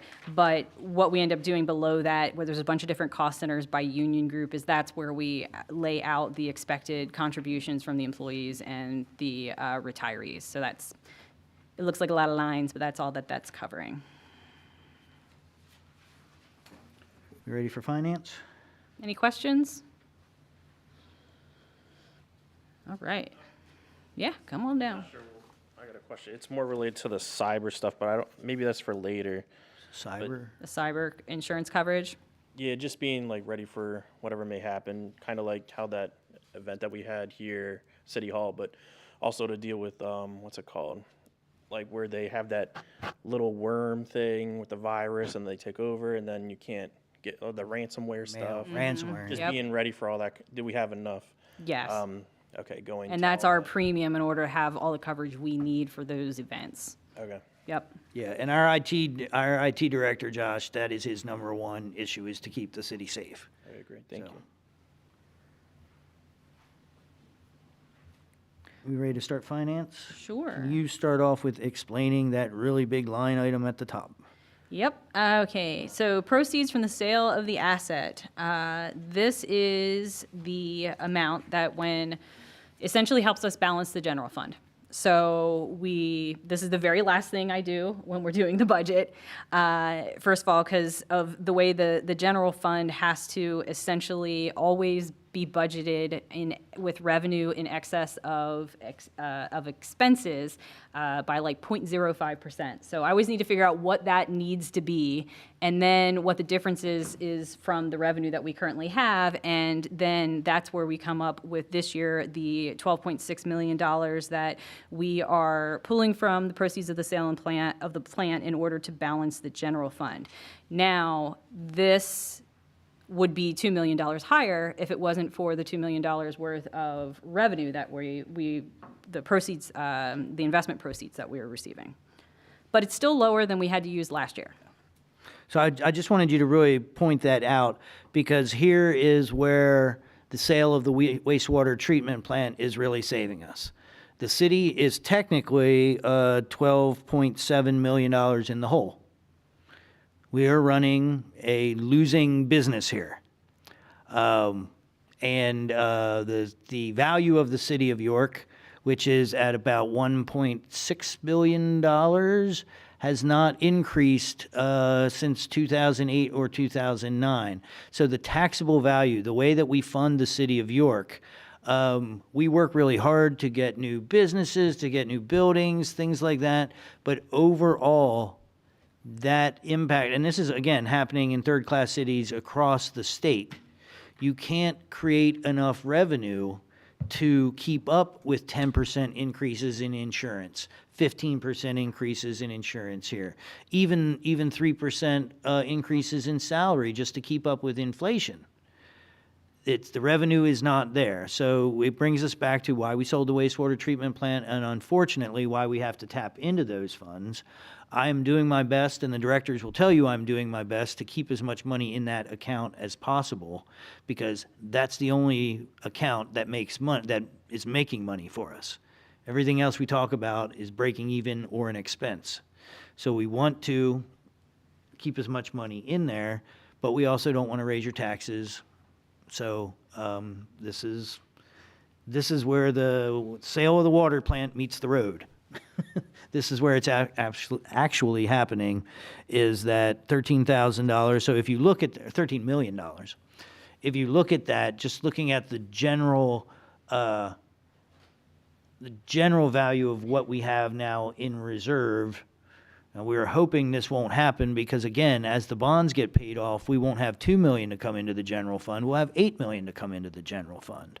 But you can see how this will sustain the city for at least 15 to 20 years based on these current kind of numbers. And that is the plan. Hopefully by then there will be tax reform. And hopefully by then Harrisburg will realize that they need to change the tax system and can't tax the poorest people in the most expensive place to have infrastructure. That's a whole nother long story. all right, so that's it says expense, but it's actually revenue at the top, revenue total, that works.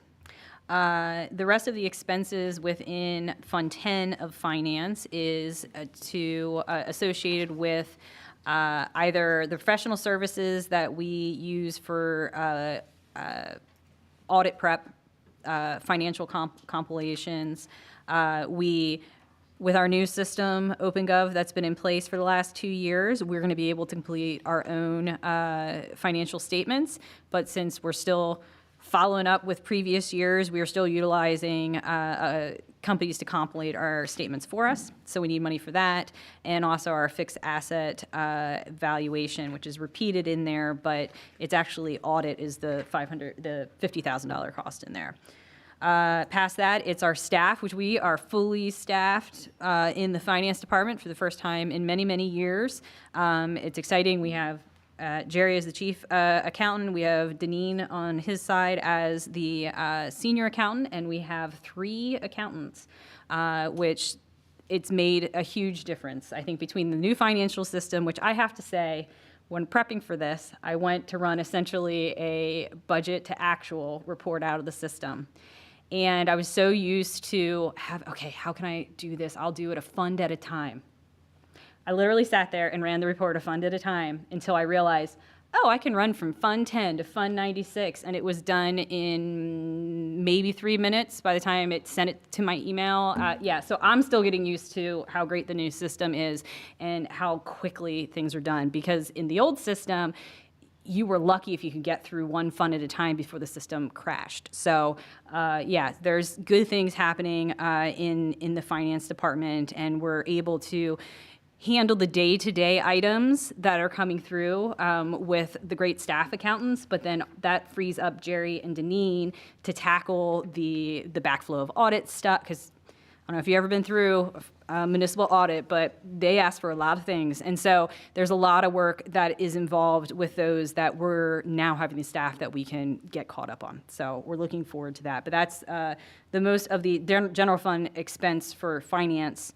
From there, you move in and you'll start seeing the 40 funds and the BISFs, which is the general obligations that were mentioned earlier that are being paid by the income from the proceeds of the sale of the plant.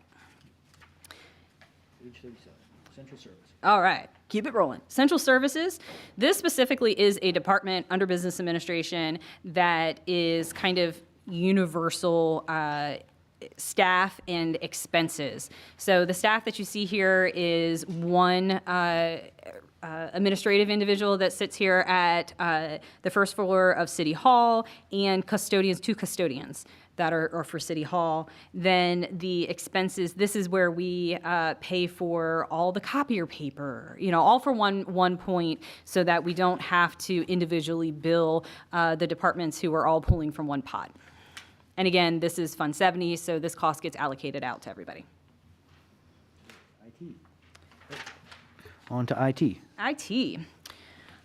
So again, the IT is always working to, of course, make sure that we're safe and that we're never going through what we went through in 2020 ever again.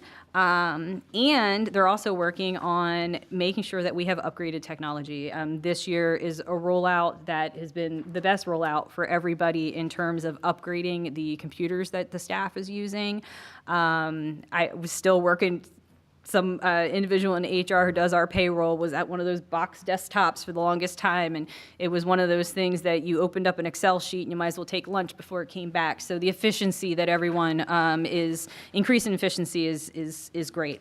The actual expenses within the IT budget, I believe, are all decreases. The software is an increase, but it's... Yes, but there's decreases in other professional services and data processing that covers it, so. Good. No questions? Any questions on IT? Sorry, I might be shuffling through this pretty quickly, but that's because these are just the basic services and really no changes. But our last item, we probably will have a few questions, and that is the parking system. Has it been 3 years now that we took over the parking system? 2.5. It was like October 22. Yeah. So the City of York took over from the General Authority the parking system. We had run the parking system in the past, but did not technically own the assets. An authority of the city owned the assets. We took those back. And let's get a brief run through of that. So parking is lucky to be one of the budget departments that have revenue that come in, similar to, say, permits and inspection in Department of Economic Community Development. So Cottrell Barnes, our parking manager, parking in general is responsible for the 3 parking garages and the, 20-some parking lots that the city owns in terms of folks paying to park there, and so the revenue coming in, and then also the maintenance of those items. So what you'll see here, and additionally to the maintenance of the facilities, our parking enforcement officers also fall under the parking bureau, so you'll see there's a separate line item specifically for their expenses. But in general, the entire parking budget is only in a deficit of $100,000 this year. So they pay for themselves almost completely. There are plans in the future in terms of re-evaluating some of our coverage within the city and hours, and potentially other ways that we can reduce our expenses that hopefully will break even, if not show some surplus. Yeah, just wanted to comment on that. I mean, some cities are selling their parking assets, such as Harrisburg, and it has been pretty miserable. And folks, particularly anybody having to do with any kind of business, are very sad or are impacted heavily by the privatizing of parking. So when I met with the economic development folks up in Harrisburg, they were like, that's one of the best things that you did, was to make sure that you retained the control over the parking system. And the fact that it's costing, and of course we want it to cash flow, or we want it to at least break even, but $100,000 for the control of your parking assets to make sure that your parking meets the needs of your business community and your community in general. In Harrisburg, they went from like $1.50 or something to $6 an hour for parking in their parking garages.